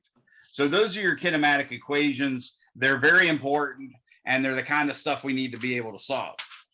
So the whole reason I normally go through that derivation is so you can solve a certain type of problem that will appear on your practice test if you're lucky. So what I'm going to do now is I'm first going to solve that. Let's imagine A is given by, let's say, a quantity A max, I'll call it A sub m, times e to the negative bt. In other words, we're pretending we know AM and we're pretending we know B. We're also pretending it has an initial velocity V0 and initial position X0. So these are all known. What I want is, I want to find V of t, and I want to find X of t. Okay. So what I'm going to do is do basically the process that we would have done when I derived those equations up there, but I'm going to do it with this neat expression instead of the constant time thing. So what I'm going to do is I'm going to say A sub m e to the negative bt is equal to dv over dt. I'm going to multiply both sides by dt, and I'm going to get, of course, the integral of dv from t equals 0 to t is equal to, actually, since this was the integral of dv, I'll actually integrate it from v0 to v of t. I'm just putting that there to let you realize, hey, I'm actually going to get a function of time there. So I've got the integral of dv, because these dt canceled out, and now I'm going to have am times the integral of e to the negative bt dt. Someone needs to mute their microphone because I'm hearing a lot of clatter. Thanks, appreciate that. Okay, so I'm going to use a trick. I'm going to say let u equal negative bt, then du is equal to negative b dt. So that means dt is actually du over negative b. So I can now write this as v of t minus v0, that's what that side integral was, is equal to negative a max over b times e to the u evaluated at t equals 0 and t. So this is going to become negative a m over b times e to the negative bt minus 1, because e to the 0 is 1. So now I have v of t is equal to v0 minus a m of b e to the negative bt minus 1. So I've now figured out one expression, okay? For extra credit, I want you guys to graph these with Desmos, and I'll make a link on Canvas for this to do. And you're going to use AM is equal to 4 and B is equal to 0.25. And I want you to tell me what the units are. That's why I put the question mark here. Okay. You're going to graph A of t, which is that expression. You're going to graph V of t, and I'm getting ready to solve for X of t, and you're going to graph that. That's for extra credit.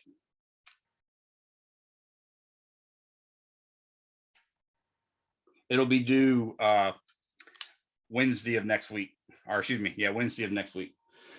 Now I know that this v of t is actually dx dt, so I'm going to say integral dx from x0 to x of t.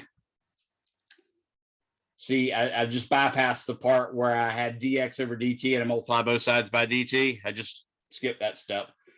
Now what I have to do is put negative a, or excuse me, I have to put the v0 first. I put up an integral v0 minus am over b, parentheses, e to the negative bt minus 1 dt. Okay, and this I'm integrating from t equals 0 to t. So in this case, the left-hand side, I get x of t minus x0. This side, I get v0t, and then I get negative am over b. Now, in order to integrate that times e to the negative b, this is going to become plus, and this b is going to become squared, because I'm going to have to do that same substitution thing, and I'm going to get e to the negative bt minus 1 again, because the integral of e to the u is just e to the u. Now I'm also got to integrate the negative am over b times negative 1. So that's going to give me again positive am over b times just plain t. It's actually t minus 0, but in parentheses, but I don't need to add that 0. Okay. So I can finally say that x of t is equal to, let's do this. Let's call it am over b squared e to the negative bt minus 1 plus v0 plus am over b times t plus x0. Okay, so these are the things that I want you to graph in Desmos.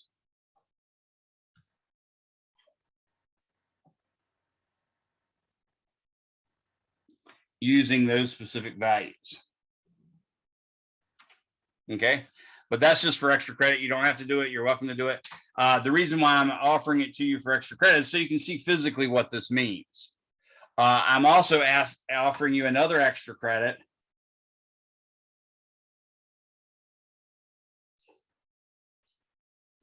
Is I want you to let A be equal to mt plus b and find v of t and x of t, assuming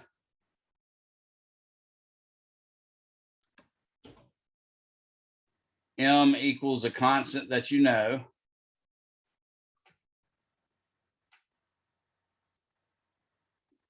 b equals a constant that you know,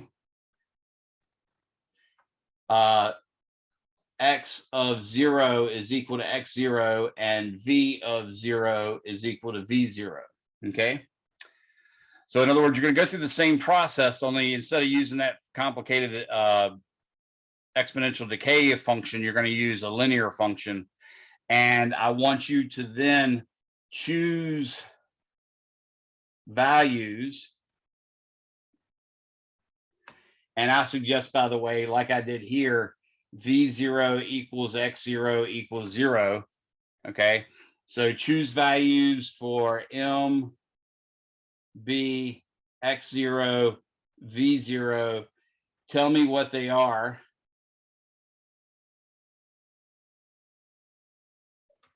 And their units.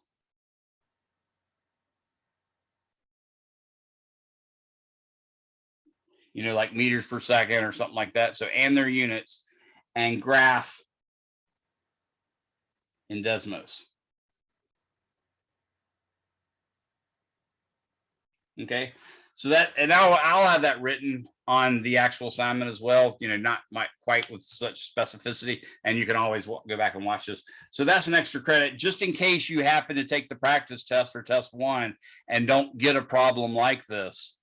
I want you to know that's a very typical question for this class. So everybody think they got an idea what that means? All right, now with that said, I'm going to solve one more problem because we only got like 22 minutes left. Wait a second. We start at 5:30. No, we got like, oh crap, we got a lot of time left. We got 32 minutes left. Ooh, okay. So let's solve a problem. Consider a Mustang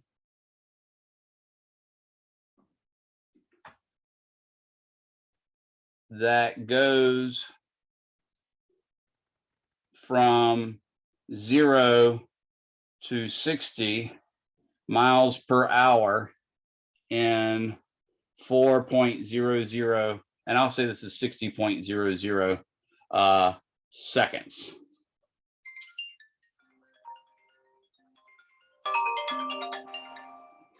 So we're going to assume that that's what happens. A, calculate its average acceleration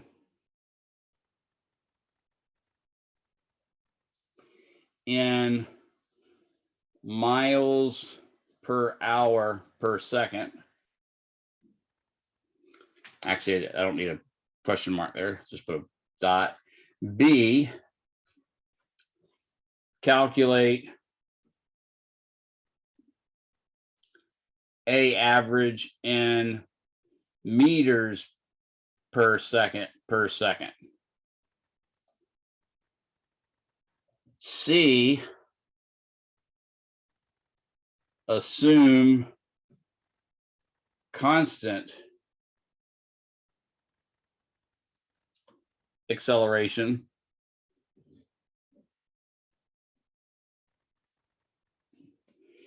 and determine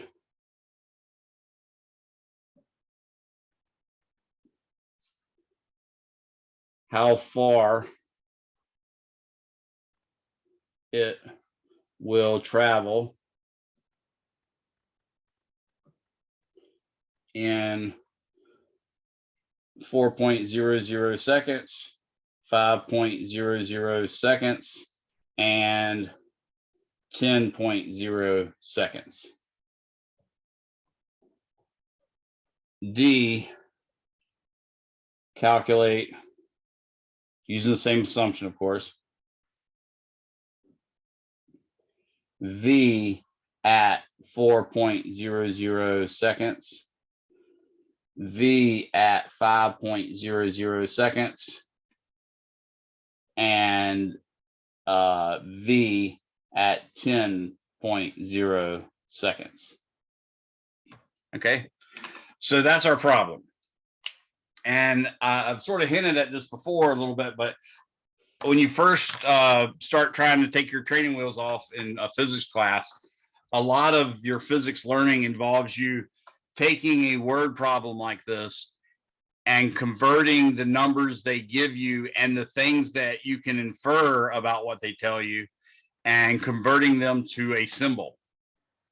So the first thing I'm going to do on this solution is I'm going to say V0 is equal to 0. I'm going to say V final at 4.00 seconds is equal to 60.0.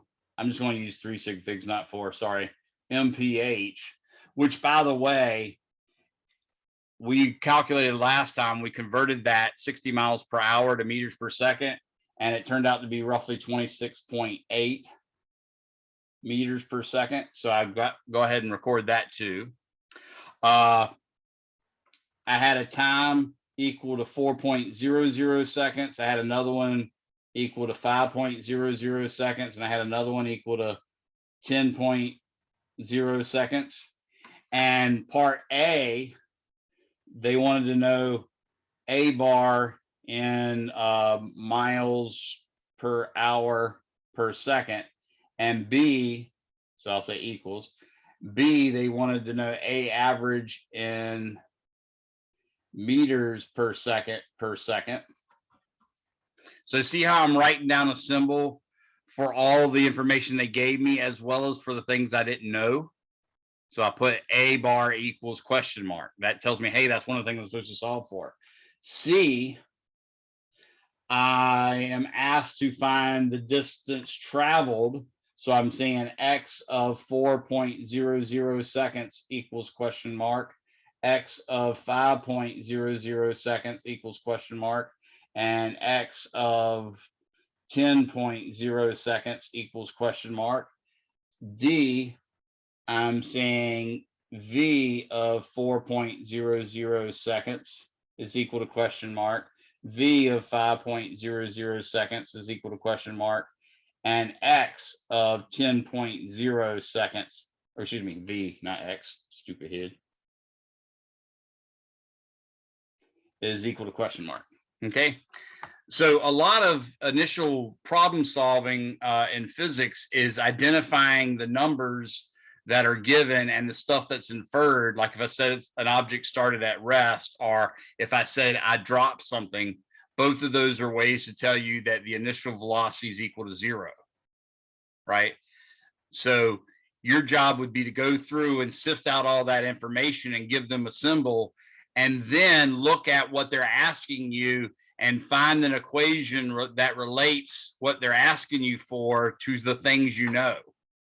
Now, the difference between this course and what is often a high school level course is that there's not always a single equation that gives you what you're looking for from what you know. Sometimes you're going to have to actually solve for something that you don't even want to know just to get the next step, which is the thing that you want to know. Sometimes you have to take 3 or 4 steps to get to an equation that you can use to give you the answer. So just be prepared. That's what the nature of this is. So now I'm going to start off with part A. They want to know the average acceleration. Well, average acceleration is equal to V final minus V initial over time taken. So I happen to know in miles per hour, which is what they're asking for, this is 60 miles per hour minus 0 miles per hour divided by 4.00 seconds. Well, if you have ever used a analog clock or worn an analog watch, you immediately know that this answer is 15.0 miles per hour per second. Because 60 divided by 4 is 15. That also gives you something neat. If you take the time in seconds and the velocity in miles per hour, you will learn something about how this thing moves. At 0, it has 0 velocity. At 1 second, it has 15. At 2 seconds, it has 30. At 3 seconds, it's going 45 miles per hour. And then at 4 seconds, it finally reaches 60 miles per hour. So that's why I told you I want you to read accelerations like miles per hour per second or meters per second, because you can see right here what this means is the speed is changing by 15 miles per hour each second. 0 to 15, add 15 to 15, you get 30, add 15 to 30, you get 45, add 45 to 15, you get 60, right? So now part B, we've already worked this out now. We got the answer for part A. For part B, they want the same thing, but they want it in meters per second every second. And again, this is not the most convenient way to write it, but I always want you to say it that way, meters per second per second.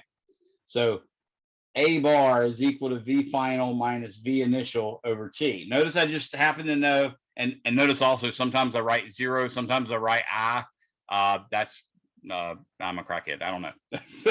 that's just me doing it. Okay. So I happen to know that this is going to be 26.8 meters per second because we worked that out last class. It's actually 26.824 actually, but I'm just using 3 sig figs. Meters per second minus 0 meters per second over 4.00 seconds. Well, I know 4 goes into 24 6 times, and I know it goes into 2, into 3, dang it. Once you subtract 24 from 26, you got 2 left over. So 4 goes into 2 half a time. So that's 6.5, but 4 goes into 8, 0.2 times. So I'm going to add that and get 6.7. And that should be 6.70 meters per second, which here's the way that you should probably write it: 6.70 meters divided by s squared. That's the more efficient way of writing it, but I want you to read it as meters per second. Now, I was doing that math in my head. I want to make sure I'm right, so I'm going to do 26.8 divided by 4 and just double check. I got, 6.70. Okay. Today I did it in my head, but I used 5 sig figs. That's why I learned let's not use 5 sig figs a day in this class tonight. I'm going to use just 3. All right.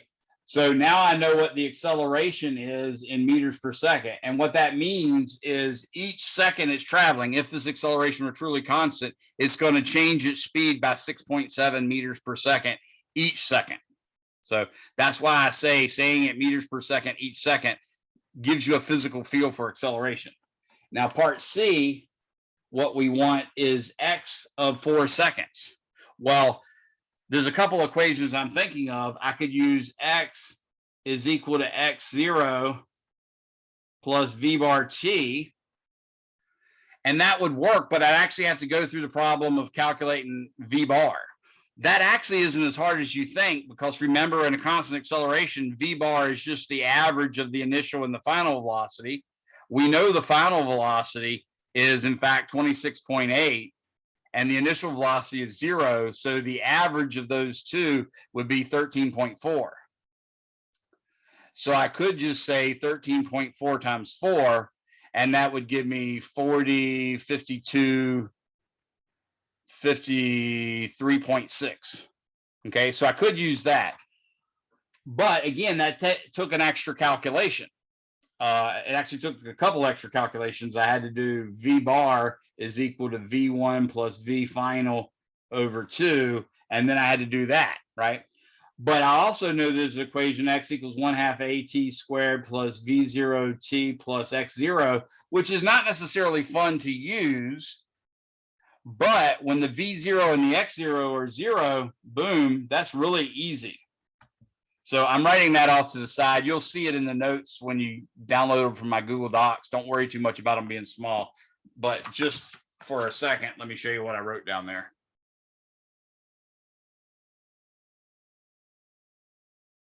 Okay, so now I'm going to go ahead and use that expression. And we estimated it should be about 56.4. So I think that's what I came up with. So let's work that out now. So x is going to be 1/2 of the acceleration, which is 6.70 meters per second every second, times t, which is 4.00 seconds squared, plus 0 plus 0. Okay, so really what I've got here is 3.35 meters per second every second times 16.0 seconds squared. Well, 16 times 3 is 10 times 3 is 30. 3 times 6 is 18. So I've got 30 plus 18, that's 48. 0.3 times 16 is 0.48. So I got 52.8. And then the 0.5 gives me the last part, which is in fact 56.4 meters notice this is what I was talking about with that dimension thing. When you show your units, that second being squared cancels out exactly that and leaves exactly a meter. So it's actually going to travel a distance of about 56.4 feet, that are meters. So that's, you know, a little bit more than 56 yards. Maybe you'd say it's about 70 yards. Now, the next part of part C is x at 5 seconds. So that's x equals, notice this, when you don't have an initial velocity at initial position, just goes like the square of the period. So I know in 1 second it went 56.4 meters, or excuse me, in 4 seconds it went 56.4 meters. In fact, I know that in 1 second, had I done 1 second, it would have been 3.35 times 1 second squared, which is 3.35 meters. So if I wanted to compare that to this one, I would say 3.35 meters per second times 5.00 seconds squared. So it's 25 times 3.35. So 25 times 3 is 75. 25 times 0.3 is 7.5. So I'm up to 82.5. And 25 times 0.05 is 1.25. So I can add all those up. And when I do that, I get 3.35 times 25 is 83.75.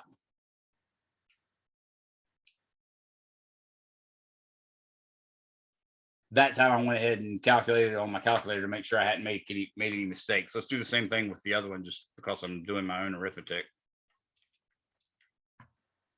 Oh no, I got 53.6, not 56.4. Sorry about that. If y'all should be doing these calculations along with me. So if you see me make an error, make sure you tell me. I'm not blaming you. It's still my fault. I'm just saying, please, so you can get used to doing this stuff, I want you to do the same thing. Now, x for 10 seconds would be 3.35 meters per second every second times 10.0 seconds quantity squared.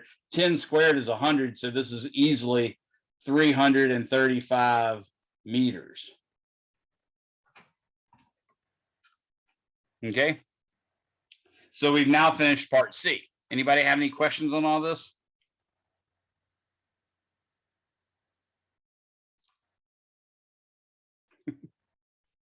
I have a question.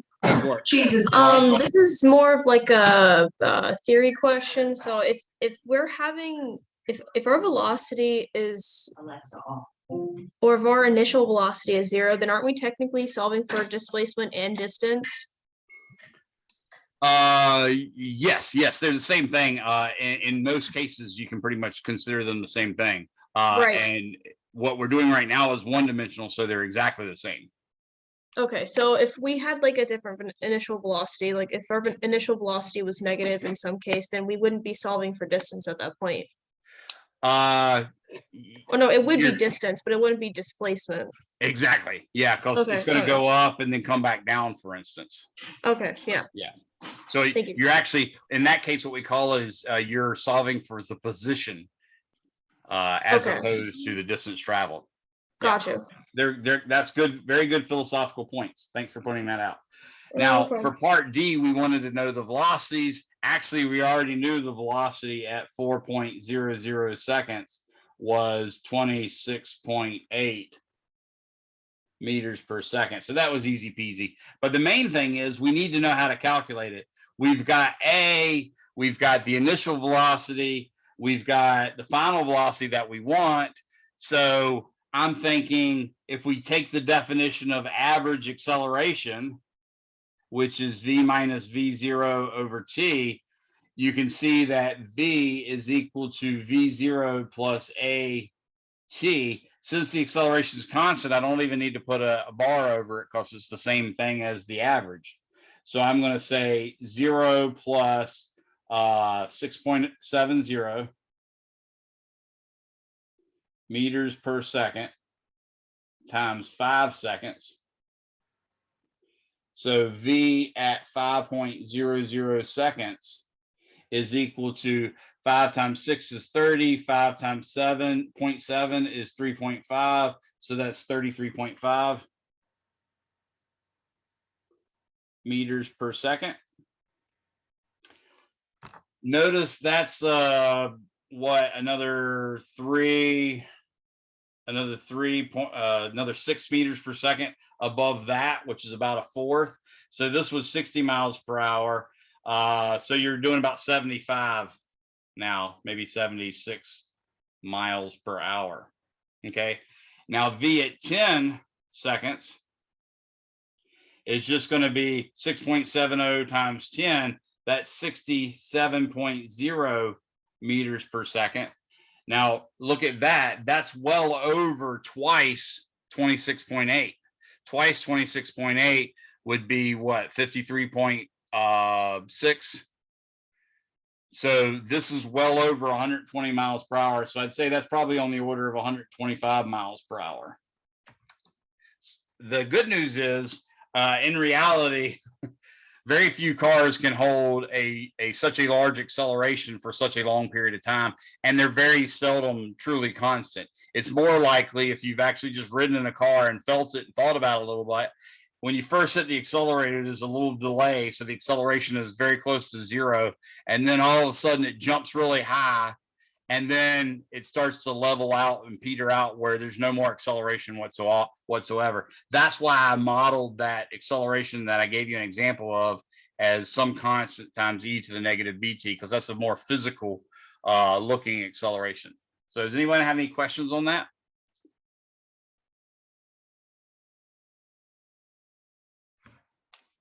So we've got our answers.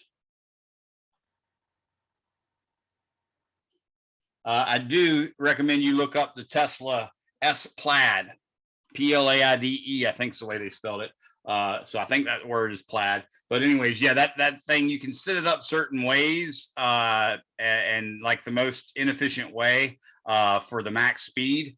It gives you the most inefficient driving, but it gives you the max takeoff speed. And yeah, literally it's 0 to 60 in like 2 seconds or just under 2 seconds. If you don't do a couple of things, it'll get like 2.1 seconds, but still that's an incredible amount of acceleration, especially for an electric car. People think of electric motors as really weak, but they're not. They just have a different way of delivering it. I had a friend of mine the other day talking about how they like the muscle cars, like Mustangs and Camaros and stuff like that, more than those little electric quiet cars. And I tell you, I didn't comment because the person sells cars for a living. I didn't comment, but I wanted to let them know it feels really freaky to take off in a car like you're riding in a Corvette, but have no sound coming from it. It's otherworldly. So it's kind of neat.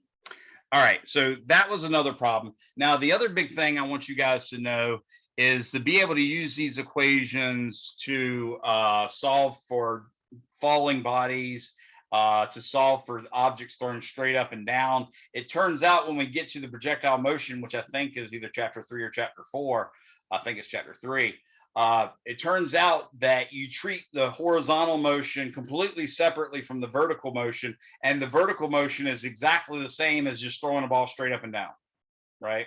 The horizontal motion, on the other hand, is just x equals a constant velocity times time, because or maybe x equals x0 plus a constant velocity times time. But the main thing is, without air resistance, there's no acceleration in the horizontal direction whatsoever. So yeah, it's just constant velocity according to, Galileo's law of inertia or Newton's first law of motion. So you treat them completely separately. So what we know is that the acceleration due to gravity really is, it's close to 10. So like in my conceptual physics and my astronomy classes, which are supposed to be somewhat non-mathematical, we just treat it as if it's 10 because 10 is a lot easier to deal with than 9.8. But in these classes, we actually use the acceleration having a magnitude of 9.8 meters per second every second. And the big point here is the acceleration points downward. As a vector quantity, it points downward. That does not necessarily mean the acceleration is always going to be negative, because you might actually choose your downward x or your downward direction to be, say, the positive x-axis, or you might consider it the positive y-axis, in which case the acceleration is positive, but if you threw the ball up, then the initial velocity is negative. So that's the big thing to understand about using the equation x equals 1/2 at squared plus v0t plus x0, which I'm writing as if you're looking at. I guess y'all probably rather look at the equation than me, but I am handsome. Look at this. No, I'm playing. Here you go. All right. Sorry, I get in a goofy mood after 2 hours of teaching. All right, so that's the equation. So what I want you to look at is, look here. When you either need to think about coordinate systems and which direction things are pointing so that you can get the signs right, or you have to think physically, is the acceleration I'm experiencing decreasing or increasing the distance I travel per time? So for instance, if I throw a ball up,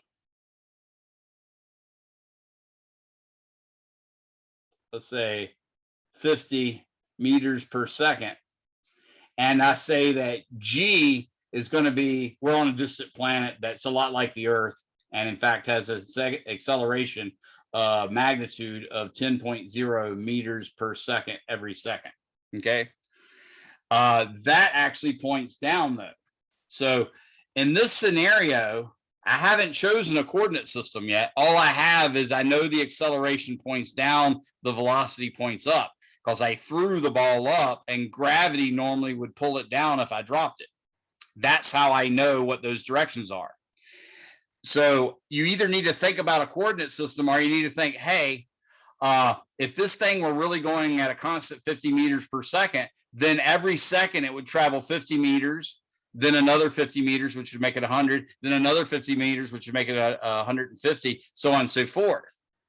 But the acceleration pointing down means the velocity is going to change by 10 meters per second each second. So what that tells me is the ball is going to slow down from 50 meters per second to 40 meters per second after the first second. That average speed is less than 50, so that means it's going to travel a smaller distance. So these two things have to have opposite signs. Does that make sense to you guys? These two terms have to have opposite signs, because either you think about it with a coordinate system and with vectors, or you think about what it does to the distance. By making the average speed get less and less and less, then this acceleration has to have the opposite sign as this, because this one is just going to try to cause the position to be 50 meters, then 100 meters, then 150, then 200. Whereas this one's making the average velocity get smaller and smaller and smaller, so that the total distance is less than 50 meters, less than 100 meters, less than 150 meters, and less than 200 meters. Does that make sense? So let's say on this planet,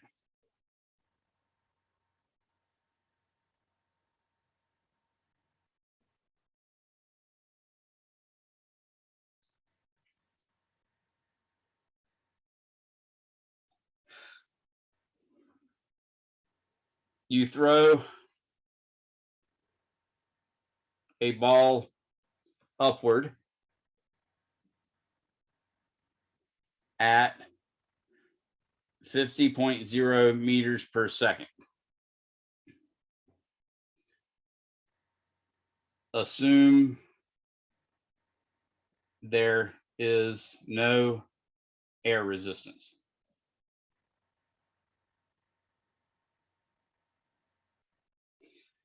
I would like to fill out this table, basically t in seconds, velocity in meters per second, for 0 and 50 to 1, 2, 3, 4, 5, 6, 7, 8, 9, and 10. And B, I'd like you to fill out this table.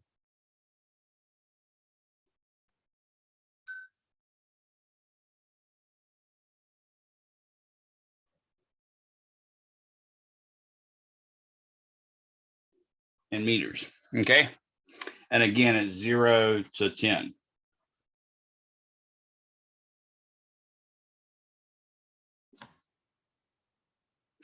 Okay. So what I'm working with is I want to know the velocity as a function of time. So I immediately think, well, I've been given a, which is going to be, since I called the ball being thrown upward positive, by default, this one's going to have to be negative. Okay. So I say V is equal to V0 plus AT, and A is going to be negative 10.0 meters per second every second. Does that make sense to everyone? So here goes my solution. After 1 second, it's 50 minus 10 times 1, right? So 50 minus 10 would be 40. After 2 seconds, it'll be 50 minus 10 times 2. So that's 50 minus 20 would be 30. After 3 seconds, it'd be 20. After 4 seconds, it'd be 10. After 5 seconds, it would be 0. After 6 seconds, it would be negative 10. After 7, negative 20. After 8, negative 30. After 9, negative 40. And after 10, negative 50. Okay, notice the symmetry of this. That's typical for projectile motion problems. And it also tells you something. It's probably not a good idea to go out and party and shoot your gun straight up and down. Okay, because really, yeah, this isn't a real physical problem because air resistance really exists. But would you use a balloon as a bulletproof vest? Because that's what you're doing if you shoot a bullet straight up in the air. You're using the air resistance to slow down the bullet if it happens to hit you or whoever else it hits. And in other words, it's still going to hit it pretty close to the same velocity as it left the muzzle with. Okay, so that's just a neat little sidebar. We now have figured this out. This is 50, 40, 30, 20, 10, 0, negative 10, negative 20. Notice the negative in here doesn't mean it has a magnitude of negative 30. It means it's got a magnitude of 30, but it's going down now. Okay. Now, X, you can use a couple different ways. You could say X is equal to X0 plus V bar T. And V bar, of course, I can make a separate column for that if I wanted to. This is a constant acceleration, so I can use V bar is equal to V1 plus V2 over 2. So obviously, initially, the velocity is just 50, but the average velocity would be 90 divided by 2 is 45. The average velocity would be 80 divided by 2 is 40. The average velocity would be 70 divided by 2 is 35. The average velocity, 50 plus 10 is 60 divided by 2 is 30. The average velocity is 25. The average velocity is 50 minus 10, which is 40. So that's 20. And then 50 minus 20, that's 30. 30 divided by 2 is 15. 50 minus 30 is 20. 20 divided by 2 is 10. 50 minus 40 is 10. Divided by 2 is 5. And 50 divided by, or 50 minus 50 divided by 2 is 0. So then all I have to do is multiply each one of these by 1 second, 2 seconds, 3 seconds, 4 seconds, and that would give me the right answer. But we could also use X is equal to 1/2 AT squared plus V0T plus X0. Okay. So I'm going to assume that my initial height was 0. I just made that assumption.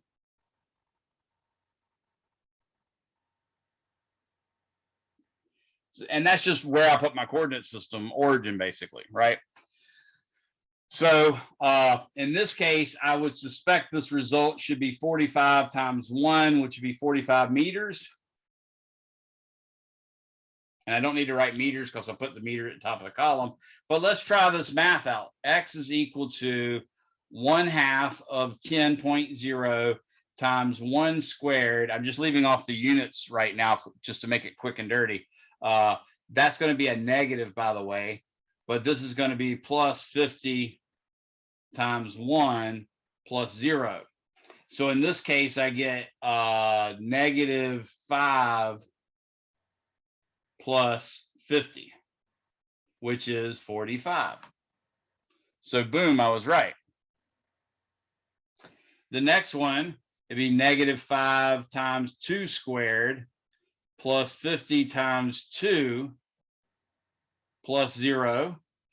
Well, 50 or 5 times 2 squared is -20. Well, with the negative it is.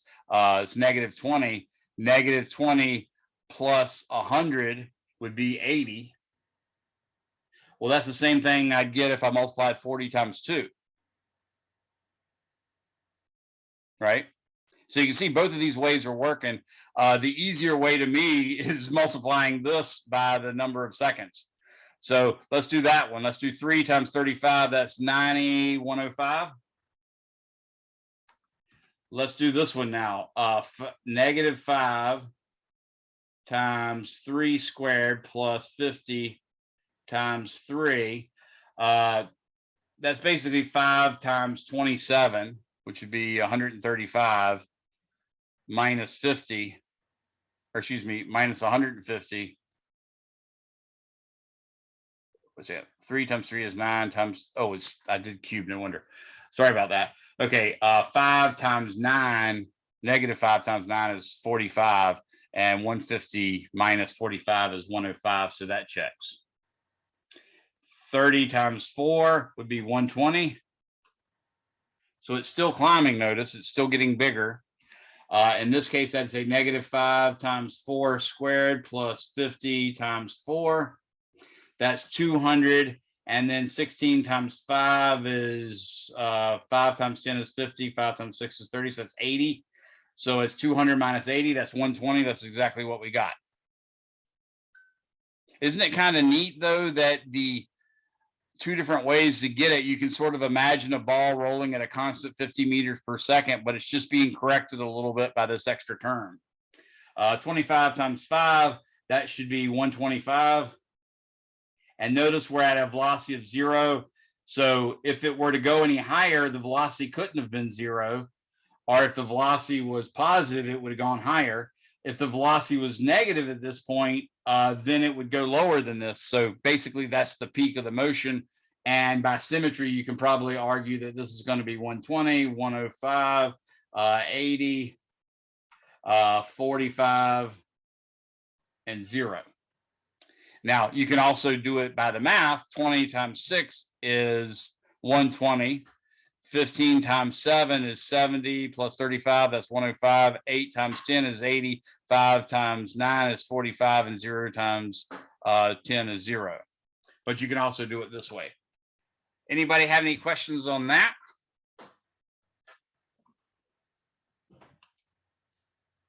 Oops, don't know why I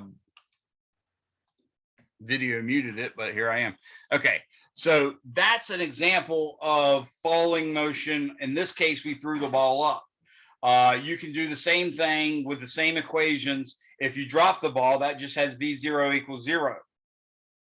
If you throw the ball up, that means V0 and A are going to have opposite signs. If you throw the ball down, that means V0 and A are going to have the same signs. And once you start thinking about this vectorally, this stuff comes in a lot more straightforward. So that should make a little bit more sense. You guys are free to go. We'll call it a day on that one. And remember, we do not have class Monday, but I will see you next time. I'll wait for the last person to leave, and then I'll go. Let me answer this for a second. Hey, Renee. Oh, this John, how you doing, bud?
Okay, I'm back, Brian. Sorry about that, bud.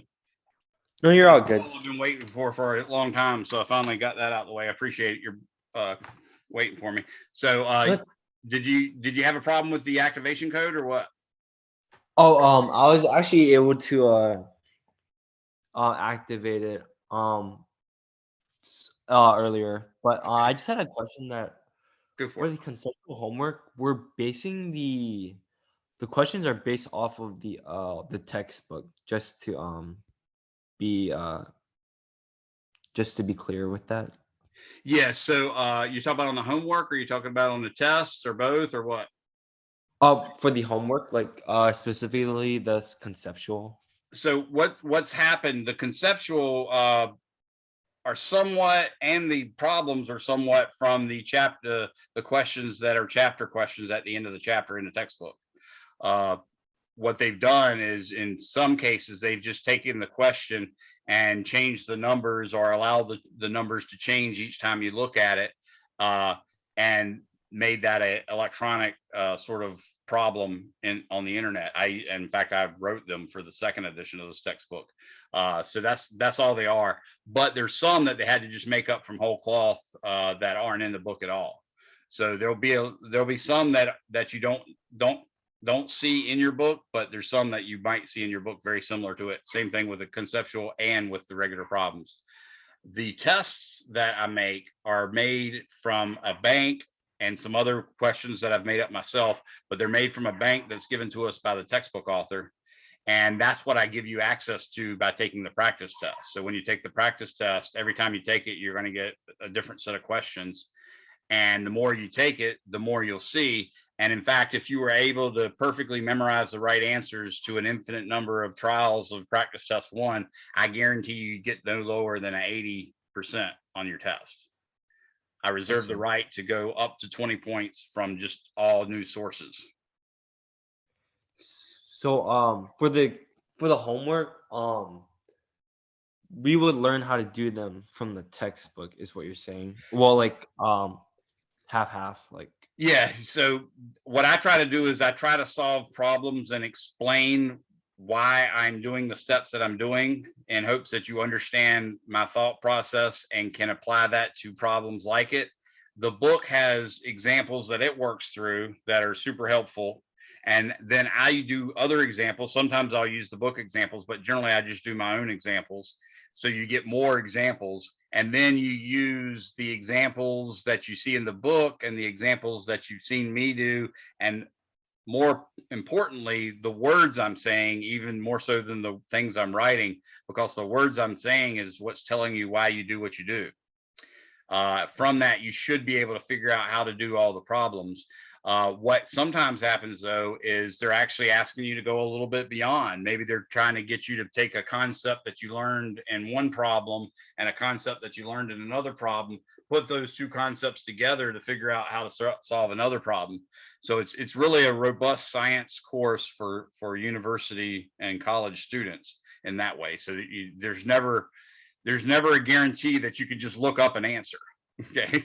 So yeah, it's a little bit harder than a lot of subjects in general, but it's definitely it's doable. It's just you have to be diligent about it. And believe it or not, watching 1,000 problems solved is not as good as, say, solving 10 yourself. Yeah. So if you've got access to Chegg or some service like that that gives you solutions, which, by the way, they're mostly written for instructors, so they're hard to follow. I don't care that you have those, but the problem is, the more you lean on them, the less good you'll get at physics. So like if you get stumped in a problem and you found one like it on Chegg, what I'd recommend you do is that you've already started it and you just got stumped, you've stopped somewhere and you can't figure out what to do next, is I'd tell you to look at the Chegg solution, try to make sense of what they're doing, and get some confidence that you understand it, close Chegg, and then go attempt to solve the problem again. If you run into another problem, do it again, but then close Chegg, because the more time you spend looking at Chegg while writing stuff down, your brain's not going through the process of working out the problems. Yeah. That discovery is what's important to your survival in physics. So what I'm having problem with, like, what I'm having problem with is like kind of like relating what we learn in the lab